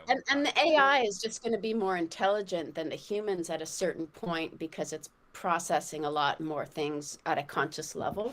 Mm-hmm. And so and then also actually the worst case scenario is like, why is the AI hiring an attorney, right? So then there could be something dark behind that too. Sure. And last question, what's the best case scenario? The best case scenario is that the fact that the thought process that goes behind, whether we give robots rights leads to animal rights and the stopping of factory farming. Okay, sure. That's a very specific take on this, but that's okay. You can answer these questions however you want, and these are all things that might come up. What would your best case? I know that's my own. I twisted it to my own That's okay. design. what would I think? What's the best case scenario here? That that we hire the robot hires an attorney. It turns out that the attorney gets the robot out of whatever trouble it was in, and as a result, that AI is now so pleased with humanity or whatever that it acts as a sort of emissary between us and robot kind, and it helps us design laws that are going to treat everyone fairly. Oh, okay. Well, that's very good. Thank you. That was Sure. Just making it up. Good thoughts, though. Thank you for doing this. Let's do one more. And so, like, as we're doing these should just be jogging your juice. Jogging your juice? What am I saying? Juices flowing, gears turning, whatever it is. That should help you start to, like, these questions should help you start to be able to take these topics and ask, where could this go that we have not seen explored before? Where are some places that we could take this that might illuminate some new element of human nature that we haven't seen fully explored before? Or what's some technology we've never seen in a movie before, or we've never seen it used for this before? So just this is to help you think of ideas. Let's get one more volunteer. I'll give it a go. All right, let's do it. Let's pick a topic from the... Where were my slides? Am I on the right thing? Yes, I am. Okay, it's on this page here. So, what we have left, we have Texas man puts life savings into virtual property, total global speech comprehension, shape-shifting microbots in your teeth, and we have cyborg locusts that can smell cancer. I also have 2 on here. Democratic AI is better at redistributing wealth in America, and a woman with an artificial heart in her backpack that she carries around everywhere she goes. This is also real. So artificial organs being carried around on your person in some kind of portable device or machine. Anything catch your interest? I think, what was that other one from Google? The one on the second page? Yes, the AI at redistributing wealth. Government AI, yeah. Do you want to do that one? Let's go with that. Okay. Let's pick who, where, when, why, or how. Let's see. Can you size that up? Sorry, I can't see into this.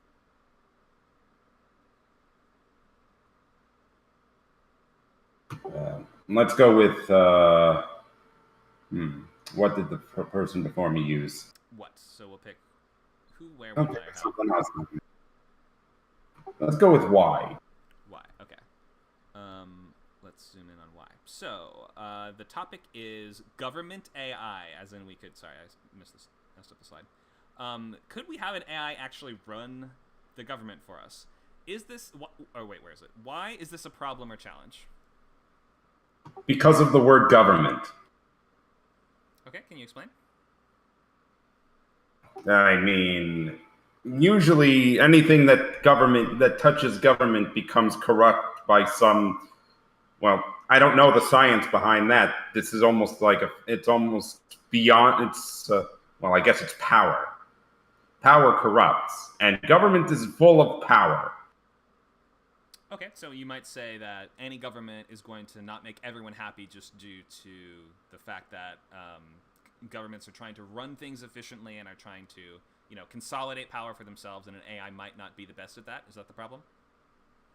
No, I'm saying that somehow the AI let's figure out how intelligent is this AI. I'm not sure. So we just have. You can feel free to look up these actual headlines if you want to, but I kept it to just the headline for now because we should just talk about the topic in general. So whatever. Assuming the AI becomes intelligent enough to learn, then it will learn how government works, and learn that government can be corruptible and used to manipulate people, and therefore it will come up with ways to redistribute its wealth and use calculations that the human mind can't do to give itself or whoever it likes more wealth than others. Okay, so it might treat people unfairly and therefore not be good for governing. That's a good point. Let's ask this question. Why is there a need for this? Why might this actually be good? Assuming that the benevolent nature of it is actually upkept, the ability for other people to have a chance to earn or get or live probably helps solve homelessness to a degree. Issues like that. Okay, you think it could? You think there are problems that it could solve that humans can't? Yes, assuming it doesn't have human. Yes, because machines don't often have human want or human desire. Machines tend not to have that. What is it? Part of their brains that dopamine fix that needs to give them constant thrills, or they'll be bored off their ass. Right. So if I'm making sense. Sure. So I'm saying that it doesn't need to be entertained. Okay, so AI doesn't have some of the flaws that humans might have. I mean, you could say Right.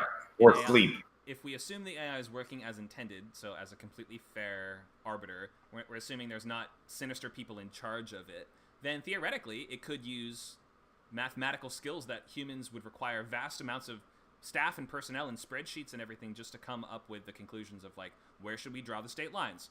Where should we, determine where should the industry go? Like, an AI can look at algorithms and calculate, like, mass amounts of data and synthesize answers very quickly that people can never do, right? Correct. So I would say there's, that's why this why question is important, I think. Why is there a need for this, and also why could this go wrong? That you're going to find really interesting story seeds in just those questions alone. Let's do a couple more. Let's just do like two more questions. Why have we allowed this to happen? Okay, let's ask the question: why would this be allowed to happen? Like, what scenario would lead to AI taking over the government or being instituted as the main governing force?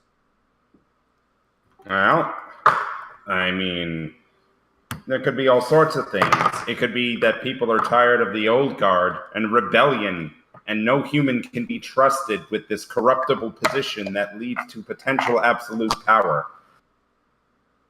Okay, so some sort So of... let it be from a machine that has no form of human bias and human selfishness. Okay, so you're saying this might happen as the result of a revolution? Probably. Okay, I could see that. Maybe even a revolutionary group insists that its AI is going to be a better leader than the current whoever's currently in charge, and now they're basically taking over with the express intent of installing their AI as... Maybe think of competing groups that each one has their own AI. There's like 5 different rebel factions that each have developed their own virtual leader, and they're all trying to fight for control and supremacy. That'd be cool. That's a story someone should do. What are some other reasons? Is there a reason why this might be allowed to happen that's not the result of a crisis? Usually, the way...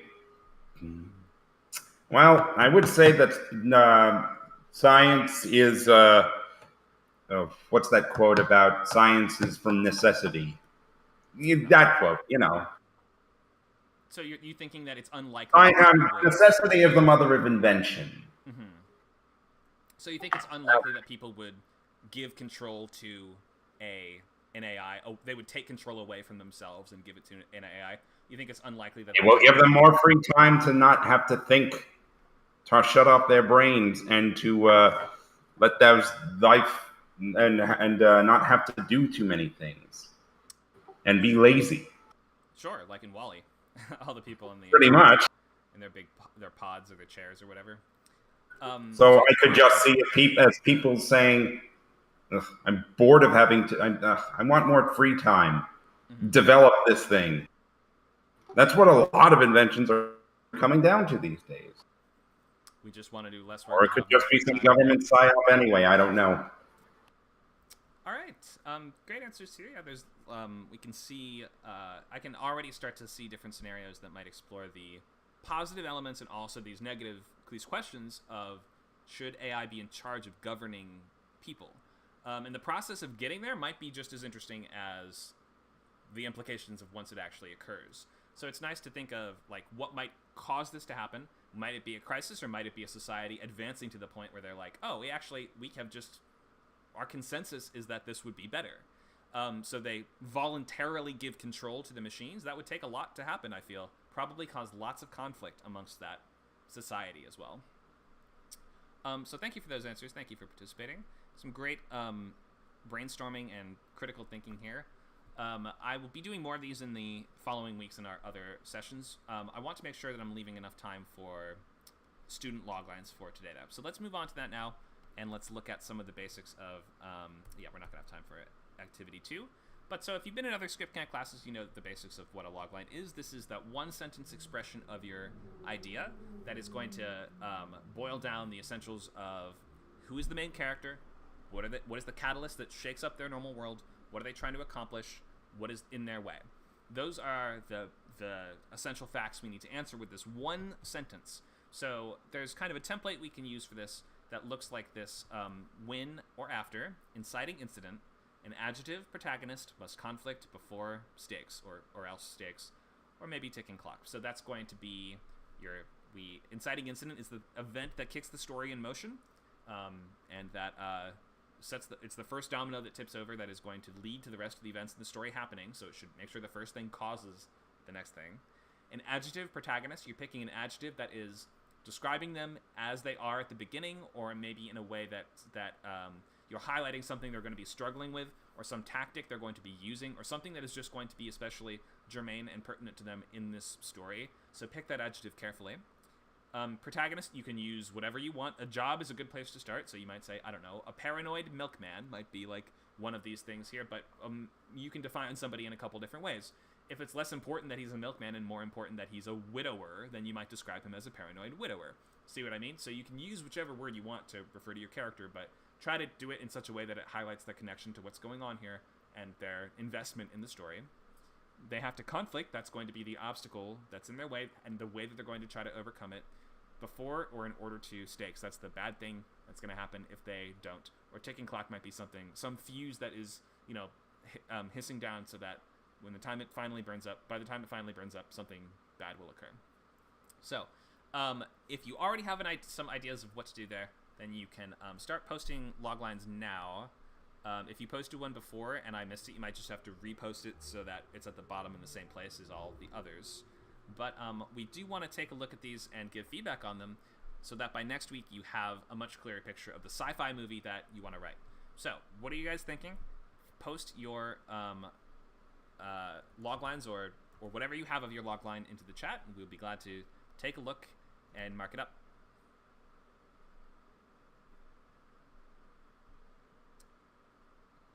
Feel free to do that now, and I will get a document ready here so that I can write on them.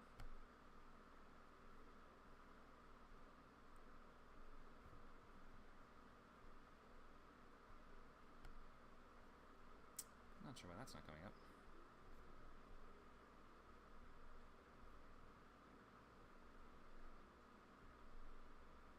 All right, here we go. I'm ready. Do we have some loglines? Monica has... Is this a logline? U571 plus alien. Are those comps, or is that the title, or what is that? That's what I have called it, but I don't have a title for it. I guess comps is really what it is. Okay, sounds good. So Untitled Sci-Fi Submarine movie, I guess, or Starship. It looks like. Okay. It's a spaceship. All right. So is this an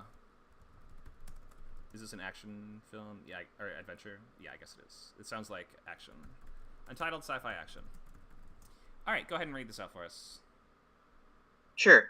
The crew of a crippled starship is hunted by space-dwelling predators.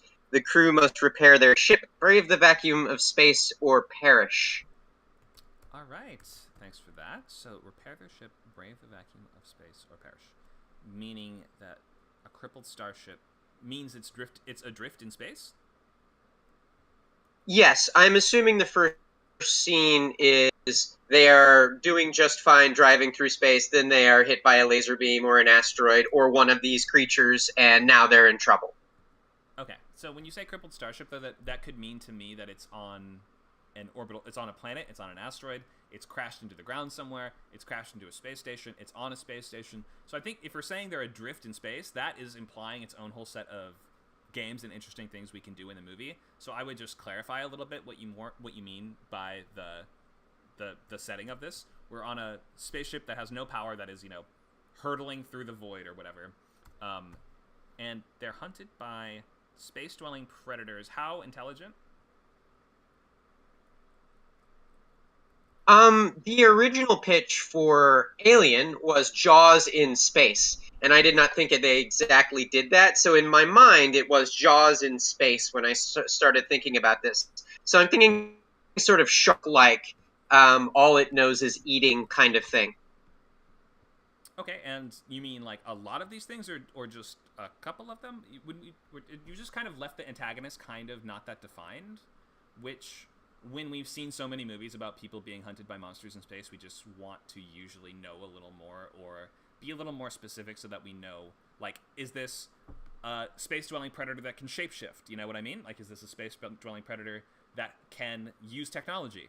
Can it possess people? Like, what it can act... We want to know what the actual... Because in stories like this actually sounds a little more like adventure horror to me, actually, now that you have described it. It doesn't sound much like action if we're fighting against animals, basically. But this is going to be like adventure with a horror-ish vibe. Is that right? Yeah. I mean, I was probably thinking more horror because that's the world my brain lives in. But, I think they are going to shoot it with ray guns. They're not just going to run away. So if that makes it more of an action, then that's sort of where it is.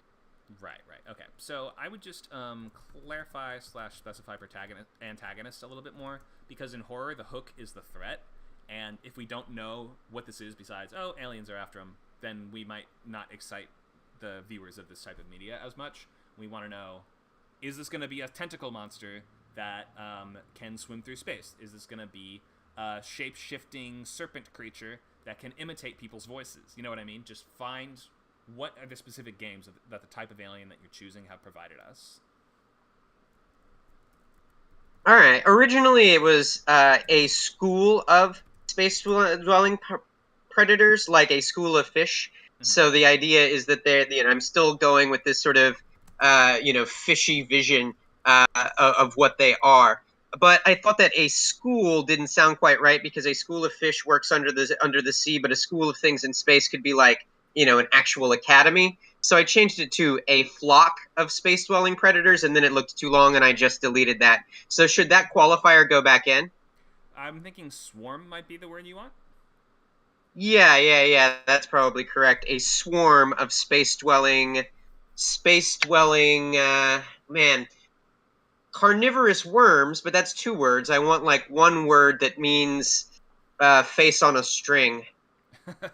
Okay, you'll get there. Parasites? I mean, like...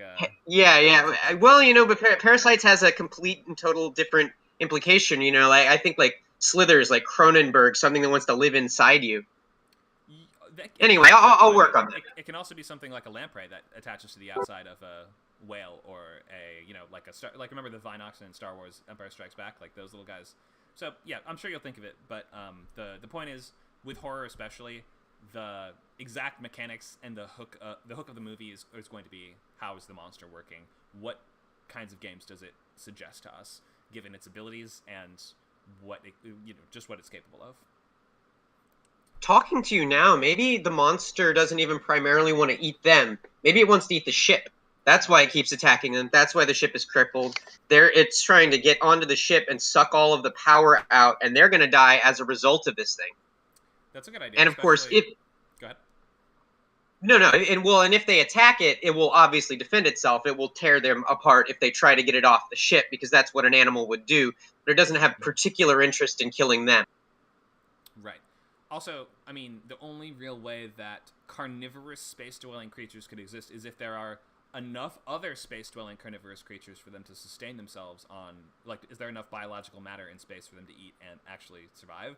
Which means that you're going to have to design an entire space ecology of the animals that live out there for it to potentially eat. If it's eating inorganic stuff like the metal of the ship, or maybe it wants the oxygen, or maybe there's some fluids in their life support system that it wants to eat, or something like that, you might create a creature that makes a little more sense, or perhaps to us makes a little bit less sense, because we're not used to animals that can consume inorganic stuff, but it might just work for this story, and it presents just a slightly different set of stakes.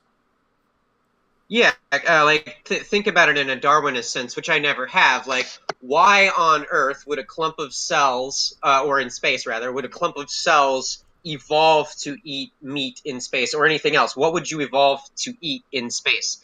And thank you very much. You've given me some really cool questions to parse on. I've had this one in my mind and on my logline sheet for several years now, and I've never done anything with it. So this is good encouragement to push forward. Thanks.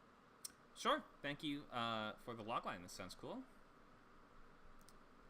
Let's do some more. Yep. So we are sharing sci-fi loglines to answer the question from Azerty. So we have 15-20 minutes, so I'll get to as many as I can. Looks like we have 3 that are posted.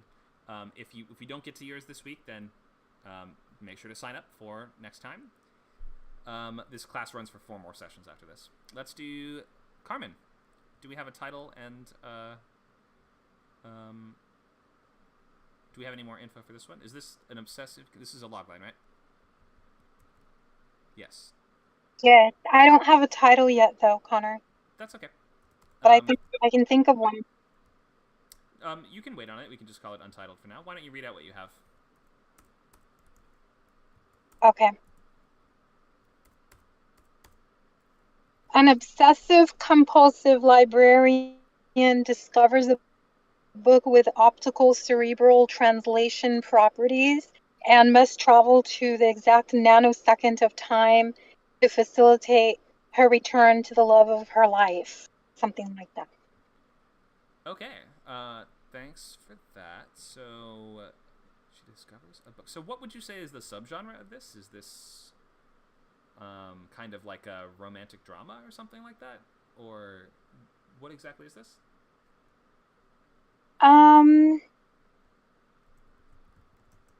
The subgenre? Mm-hmm. So for the stakes are, she's trying to get back to the love of her life. My guess would be that romance would be in there somewhere, but maybe not. What do you think? Okay. Yeah. So I think it's I don't know. I have to think about it. Okay. Well, that'll be important, so make sure to try to nail down what this genre is, because that's going to tell us like what we're sort of doing in the story. Like, how is she actually trying to solve this problem? Because I'm just having trouble sort of seeing the movie a little bit. Let's go through the basics of this. An obsessive-compulsive librarian discovers a book with optical cerebral translation properties. What does that mean? Okay, so she opens the book, and the book has some very key moments of history. Okay, life chain of this history. It takes you into the moments of that history through translation.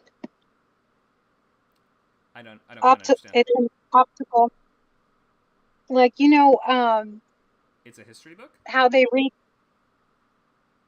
It's kind of like a history book, but it has the technological ability to translate you into the time that you're reading about in that moment. Oh, So okay. then every episode would be, Oh, it's a TV show. Oh yeah, it's a pilot. It's a pilot. Okay, that's good to know. All right, so it's not really a book in that case. It's more of a VR computer shaped like a book? What's a VR computer? Virtual reality? They have those? Yeah, I mean, there's all kinds of virtual reality stuff, and mostly based on heads. Like, have you seen those headsets like the Oculus? Oh yeah, I've used one of those before. Right, that's VR. And I rode on a roller coaster. That was so cool. It felt really real. So it's okay, that's virtual. Like that. It's like beaming the experience into your brain, kind of thing. Yes, like that, exactly. Okay, so I just want to clarify the tech here. And then he must travel to the exact nanosecond in time. Is your character time traveling? She's going to have to time travel. Could be he or she. In order to change the course of these events And the entire goal is to arrive at a world that is that's not being, transformed into this futuristic robot, type of. She wants to put a stop to that, the whole robot world that's emerging, before her very eyes. So she's using the technology. Oh, you don't. I'm just not clear on what. So sorry, you're saying she's trying to change the whole world Through these historical events. How does That are flashing back to historical events change the world? She has to do certain things inside those worlds to change the history and therefore change the outcome. So every episode is different, of course, So this isn't really sci-fi if you're saying she finds a book that makes her go back. This feels like we have too many things going on and too many sources of fantasy. I'm not seeing, or too many sources of. This is what I was talking about before. We have a book that zaps VR images into your brain to help to let you recreate historical scenarios, and we also have a lady who needs to time travel. I think that you're saying she's somehow time traveling through this book, but it doesn't even feel like a book at all to me anymore, the way it's described. I'm kind of lost as to what we're doing here and how this is actually functioning. I would try to just combine this as much as possible, streamline this and just clarify what exactly is going on here. Maybe you just look into how you're describing what it is that she's found. So it's not really a book, it's more of a device or machine or time machine. It's more of a time machine, really, than anything else, isn't it? Or, so just think of how you're explaining this. Could this be almost fantasy? I just want to jump in and could this be fantasy if it was a book? Good question. Go ahead. Well, because I thought a time machine would be, isn't that the normal thing that's used to travel through time? Time machines? It is. Usually it's not a book, though. Usually a time so machine this is a pod you get in, or a big, like a chair that you sit on with a lever that you pull or something like that. So I guess the question was, would this work if it was a magic book she found, as opposed to some scientific explanation for what's going on? Right. And I did picture the little boy with the flying monster movie, The Never-Ending Story. He goes into the book. Right. Remember that? Except on this one, it's the cerebral, optical cerebral translation is a thing, as opposed to just kind of you're being translated to. But if it's just doing something in your brain, there's no way that your main character would actually be able to change the past. Yeah, I was working on that part. Right, so it just feels like there's a couple work different. That part out. Yeah, you got to kind of streamline and combine things a little bit here, because right now it feels like we have sort of two different main sources of your hyperscience or tech going on. This feels like it would, to me. I agree with the commenter. This probably would, in its current form, work better as a fantasy story where woman finds history book. You can go back to previous eras in the history book and change things to arrange it so you get back to the love of your life. It's sort of like the butterfly effect. So that's my current thought. I'm like, how could this possibly even make any sense in a scientific way? But maybe it's just that you need to do some more thinking on the tech of this and make sure it's as streamlined and simple as possible, and everything's sort of coming from the same source. Okay, I'll think it over. I'll have to watch the video after you guys post it. Okay, sure. Thank you. It should be up right away on YouTube. Thanks, Carmen. Great. Thank you. All right, we have time for.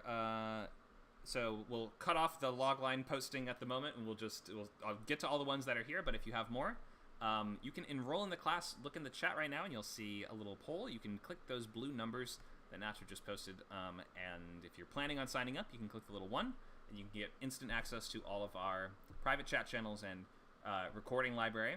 If you are not signing up or are not sure or have questions, you can also just click those little buttons there. Let's I might just stay a couple minutes over because it looks like do we have 2 left?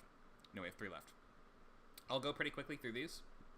If we get to the end of the class and you are still wanting more, make sure to just sign up. Okay, let's look at Space Dogs.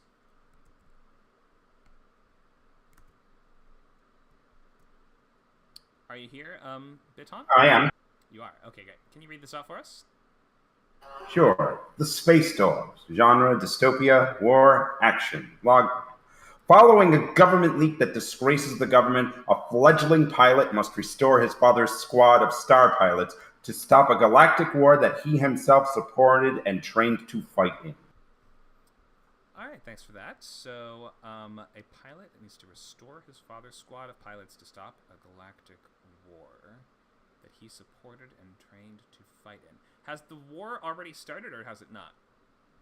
It's kind of starting. There's always been threats of the two planets going to war.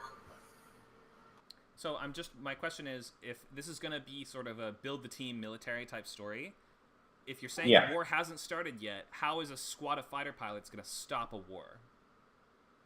Oh, because the whole rebuilding thing is the fact that the pilot squad is destroyed or is set up to fail, and that is supposedly used as an excuse to catalyze the war. Okay, maybe I'll frame the question like this: what is their objective? What are they? If they accomplish what, will they stop the war? Well, I'm not sure how to put it into words, but if they stop the enemy, the question is, which government is actually the enemy? That's what I'm trying to allude to, without outright spoiling that both sides are actually playing into each other for a proxy war type money laundering scheme and weapons manufacturing scheme. So I'm still not totally clear what we're actually doing in the movie. If you're saying hostilities have not yet started, then what is a squad of fighter pilots going to actually do? Do they have to destroy a certain enemy? How do we just clarify what are they trying to accomplish? Is there like a villain? There is a villain, but the thing is, the villain every season or every episode, you think, is this the true villain? Is there somebody bigger than that? Okay, it's a TV show. Okay, so this is a pilot. Yes. Okay, did not know that. So that does change things a little bit. It would seem to me that clarifying the villain will help us understand what we're doing in the show, because if you tell us it's an action war series, but we don't understand who's fighting who, or who the main characters are against, or why, then it will start to seem more like a political show. And is that what you kind of meant here? Is this going to be mostly about... It is a little bit political. Oh, it is? Okay. I mean, every show's... then again, I've come to learn that everything is. We were talking about how everything uses allegory. Sci-fi can be blatant about it, right? I guess my question is, are your characters going to be more like sitting in boardrooms and giving speeches and press conferences, or are they going to be... No, they're going to be out on the field, but they're going to be learning pretty quickly that they're being used they're going to be learning at some point that they've been used as pawns for their planet's military-industrial complex, and that they're disposable. They're not heroes that they're being propped up to be. So it sounds to me like it's not really they're trying to stop a war, they're trying to win a war. Is that what you mean? Yes. Okay, I would use that. But towards the end, there's like, this war is stupid, and both of you guys are playing us like fiddles, so you can rally up the people in a lie. Okay. I see a little more what you're talking about now. If we're trying to win a war, I get that they're accomplishing strategic objectives. Every episode they're going to have some military target. I think you're saying this is kind of like Gundam or something like that. Yeah, kind of. Like a planet of the week or location of the week that we do dogfights on. Okay, gotcha. So to that end, I think you will just need to, if this is more of an action-focused story, clarify who is that villain or who are we fighting against. If it's going to be, is it a dictatorial faction of space slavers, or is it an alien race of brain-eating slugs, or like just tell us who your main characters are. Well, it's just people against people, except Right, but people can be I mean, we could say it's a faction of space terrorists, or we could say it's a faction of planetary terraformers, or we could say it's, there's a lot of ways you can describe who we're going up against. Is it people that have giant robots? Is it a faction? Yeah, go ahead. Should I be? Should I mention the twist villain in the log line, where it's like this whole time the great general who the protagonist looks up to because he loves his country and his military, and he's like all the troops, hail the troops, and this guy is like, you're all expendable and you're making me big bucks. For a TV show, I don't think you have room for that. So don't mention the twist villain yet. No, don't worry about twists. We just need the broader overview here. The last thing is that I'll just say the first clause to me does not seem to lead to the rest of this. Following a government leak that disgraces the government. First of all, we'd like to avoid having the same word repeated twice, so if you can avoid the word government twice, maybe just say following a leak that disgraces the government. Is that something that causes the rest of the story to happen? Yes, because the government needs a big distraction from this fact that something awful happened. And their distraction is what? A new war. Oh, the war is the distraction. From a leak? Oh. Yep. Okay. I might think that that's sort of less important than what your characters are so I might your first clause might be something more like, when a galactic war threatens blank, like your main character's home system or whatever, he must restore his father's blah blah blah and the rest of this. I think if we're just saying the leak is what eventually or is like the ultimate cause for this war, that's not as important for us as clarifying the stakes here. So probably use your first clause as like, when a galactic war threatens main character, like whatever your main character cares about, when it threatens his home world or his home system, or like why does he, for whatever reason that he cares.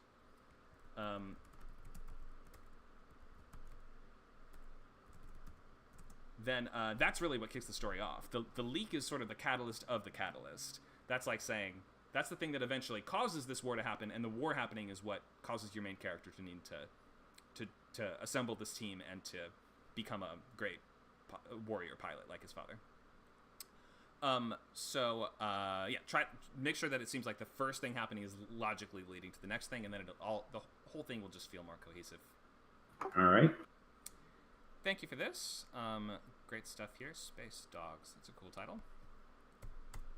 Well, because it's technically, inspirationally, I'm kind of leaning more towards an animation to more make it seem this is like everybody's like an animal type of person, and how cutesy, but wait, underneath everything is all horrible.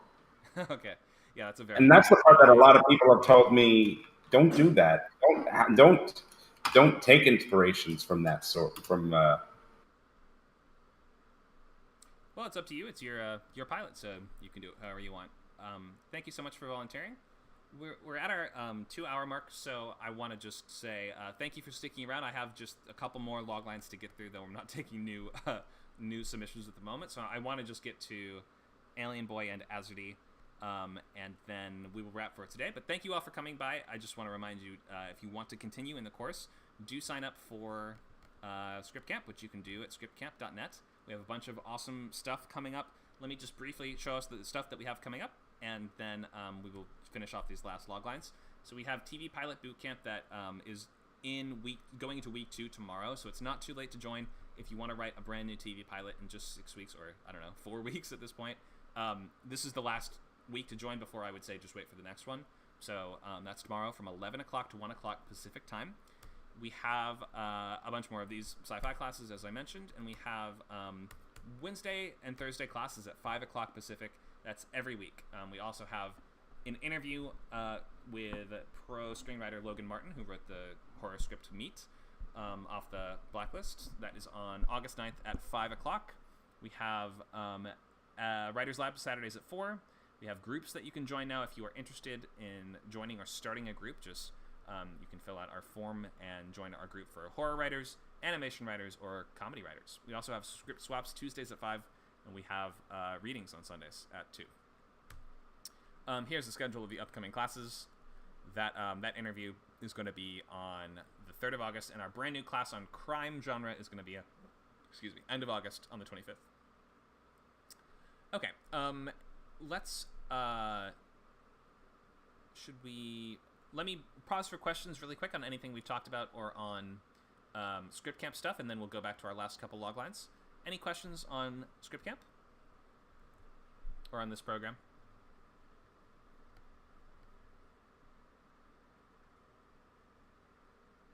Would we have to attend next week? I'm not sure I can make. Yeah, this was like a 4-week thing you mentioned earlier. Yeah, every Saturday. Yeah, there's 4 weeks after this. I mean, you can, if you sign up for the class, you can come to as many of them as you want. There's never a requirement. Oh, it's not like one follows directly from another. They do, but it's like a college class in that you can just drop in or drop out. You're not going to be like graded, or we're not taking attendance, or you're not like required to go to any specific class. But they do follow the logical steps of, logline, then outline, then expanded outline. So if you do follow it, you will get more out of it, but you don't have to come to any specific one. Any other questions?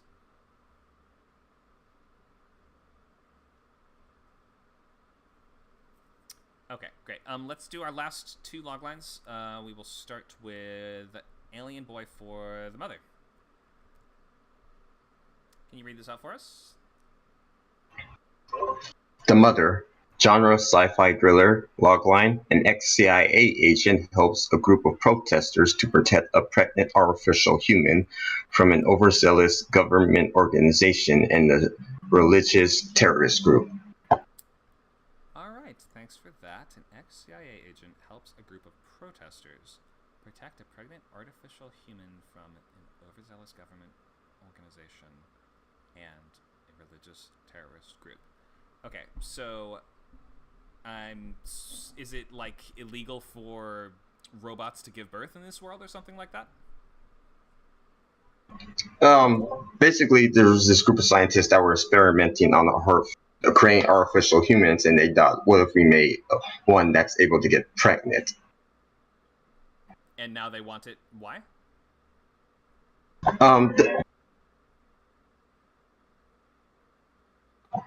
I guess just to see, just test, just for tests.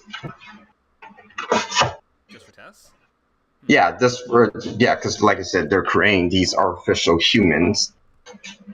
Well, you say a religious terrorist group, so they must want it for more than just tests. They must have some kind of actual ideological opposition to what's going on here, right? Yeah, because they think that these artificial humans are abominations, and they want to exterminate them. Oh, okay. So it seems like you have split your antagonists between 2 different sets of forces. Is that right? The religious group is not working with the government? No. No, they're not. This is 2 separate factions. Yeah, the government organization are just doing this because they want to keep their wipe their hands clean because they know they were involved in some of this, so they don't want this to get on their hands as well. Okay. So you're probably going to be better off if instead of just describing multiple factions that are going to be after this this robot or this artificial character, you instead focus in on a specific villain. So it's okay. It's instead of he's trying to protect a group of protesters or help protect a artificial life form against these groups, he's saying, I need to protect it against this guy who's in charge of this terrorist group who wants to eradicate it for this personal reason. So just having that a little more personified in one individual will give us stronger emotional connection to what's going on here, and also it'll just hint at a central relationship or one of the central relationships for the movie. So I would say probably designate who your actual villain is, and pick, if it's going to be, who are the main villains here. If it's mainly the religious group, probably pick the leader of that. If it's mainly this government group, it's probably going to be the leader of that you mentioned. And you mentioned, that guy and his cronies are coming after this character. An ex-CIA agent, we don't have any actual description of main character, so pick your adjective carefully. Because I was thinking about like the leader of the religious group and how she's more and how this person is really more passionate to kill the artificial pregnant human. the leader of the religious terrorist group. Okay, but I was thinking about it. But for your main character, I guess we should just be sure that we're picking a way to describe them that suggests why is this person the one going through this story. So is this if it's like a mother who lost her child and now she has to defend a child robot, we might understand, okay, this is going to be the process of her coming to terms with that grief and that loss by, we imply this whole internal journey by just saying it's a mother who lost a child, right? So pick who your main character is in such a way that we understand why you chose this person to be the one to go through this, and how is their unique internal journey going to be implied by just the pieces and the ingredients that you've given us here. Okay, I think I have an idea. Great. Yeah. So main character specificity, probably outline your villain for us, and maybe just cut down on these different villainous organizations. We want to know who is the main threat and who personifies it. Okay, so let me get a second to write this all down. Okay. I can also just put this in the chat if that's helpful. Yes, thank you. This will be definitely helpful. I'll take this in consideration. Thank you very much. Thank you. Let's do our last one here. We are going to read, was it Azurdy? Azurdy. Hope I'm saying that right. The Timeliner. Oh, you're going to be using text instead of mic? Alright, that's fine. So I'm just going to have to read it out if that's the case. 1 second. And do I have the text up? Yeah, okay. So here it is.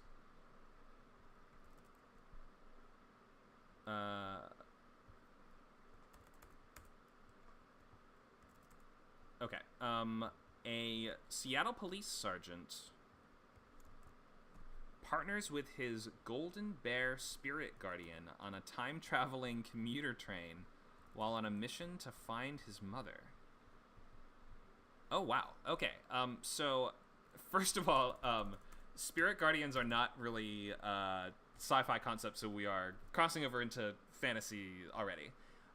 So let me read this over one more time. A Seattle police sergeant partners with his Golden Bear spirit guardian on a time-traveling commuter train. So remember how we were talking about earlier about having the same source of different speculative elements? It really helps because right now I'm like, now we have we're doing the Spider-Man thing. We have a radioactive spider, and we have also this serum that turns someone into a super soldier goblin man. So these things will usually be helpful if they're coming from the same place, if the same thing is causing both of those to happen. If this is a time-traveling train from which he got his guardian, or maybe his guardian opened a portal to this time-traveling train, something like that that just links these things together will make it feel more cohesive overall. While on a mission to find his mother. But he's a police sergeant. Usually a police officer or FBI agent would not be assigned on an official job to locate someone as close as a mother or father. That's usually going to be considered too personal to them, and they would not be the one assigned to do that. So it sounds sort of like this is a personal journey that he's on, and it's not actually part of his work, which in that case it might be better to use the words, instead of saying police sergeant, we are picking something that is describing this character's tactics, or what's going to make him relevant to the story a little bit more. Maybe frame the main character differently. It doesn't sound like he'd be able to really act in the capacity of a police officer while on a time-traveling train with a bear. So I'm wondering how exactly he's going to be approaching and solving these problems. As he says, yeah, it's a personal journey outside of work. Okay, in that case, it almost doesn't matter that he's a police officer, and you might want to pick something else. If you say something like he is, I don't know, he's from a Siberian tribe that worships the bear, something like that just might explain why this guy and what he's going to do in the story might be better use of your words here, rather than saying a job that is not going to apply and he's not going to be able to use any of the tools or tricks of. The other thing is, this is just not sci-fi if we're doing guardian animals. This just sounds like straight fantasy to me. I mean, just because it involves time travel, although time travel is an idea that is often explored in sci-fi, sometimes it's not exclusively explored in sci-fi, And so you can have a fantasy story with time travel. Like, this is just what this sounds like. This is not even really trying to base it in scientific principles, I'm guessing. It doesn't really have that veneer of plausibility that sci-fi is usually going for, which is okay. It just means that it's not quite the emphasis of the class. Question in the chat from Amanda: does everyone have a spirit guide in this world? I mean, if that's the case, you'll definitely want to clarify that. And you say every train passenger on the timeliner does. Okay, so maybe there is some kind of connection between the train and the animals.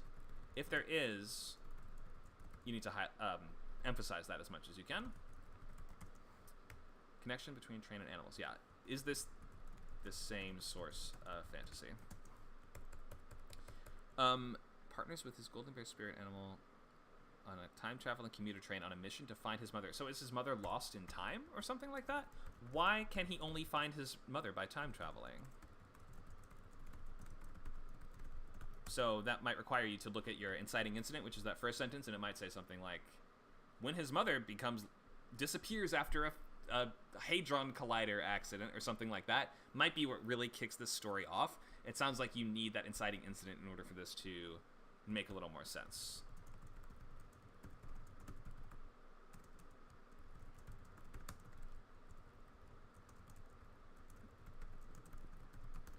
Okay, hopefully that gives you some good points to think about there. Police sergeant partners with a golden bear. I'm guessing it's a talking bear, so this will be, I mean, guy partnered with a bear on a magic train. It sounds like a interesting movie. I'm into the idea, and the timeliner is a cool title. But yeah, try to focus on, really, sorry, does someone have a question? Or is it just somebody left their mic open? I'm gonna have to mute this mic, sorry. Alright, so yeah, try to look at those things that I mentioned here. Something in the chat, you say, authoritative cop in high-ranking position versus apex predator. Oh, his mother was kidnapped 20 years ago, and he wants to use his detective work along with the help of the animal to find what happened to her on the day she disappeared. Okay, I like the way you just framed that, actually, and you might want to think more along those lines for the logline. When, you know, this guy who has been wondering where his mother went to for 20 years, he's now going to use his detective skills to go back in time and find her. So yeah, look at that inciting incident, that first couple words to set into place, to just set the story in motion. Make sure that that's that thing that's kicking things off and is setting things in motion. Okay, hope that's helpful for this. We'll just need a few more details, a little more specificity, and a little more clarity. All right, I think that's the. Thank you, Azadi. I think that's everyone. If there was anyone I missed, I apologize. We're 15 minutes over time, so come next week and I'd be glad to give you feedback, or we have many workshops and other classes you can come to. I'll just remind everyone of what's coming up next. And for next week, if you are participating in this Sci-Fi Bootcamp program, you want to decide on the idea that you want to write, the sci-fi movie you want to write, come with a more refined logline that has taken and incorporated the feedback that you've gotten today, and come next week with the idea that you want to write firmly decided on, and that way we will be able to move forward more easily. Let's see, I'll just leave up the schedule of upcoming classes, and I'll open to questions about anything we've talked about today or anything about Script Camp. Anyone have any questions?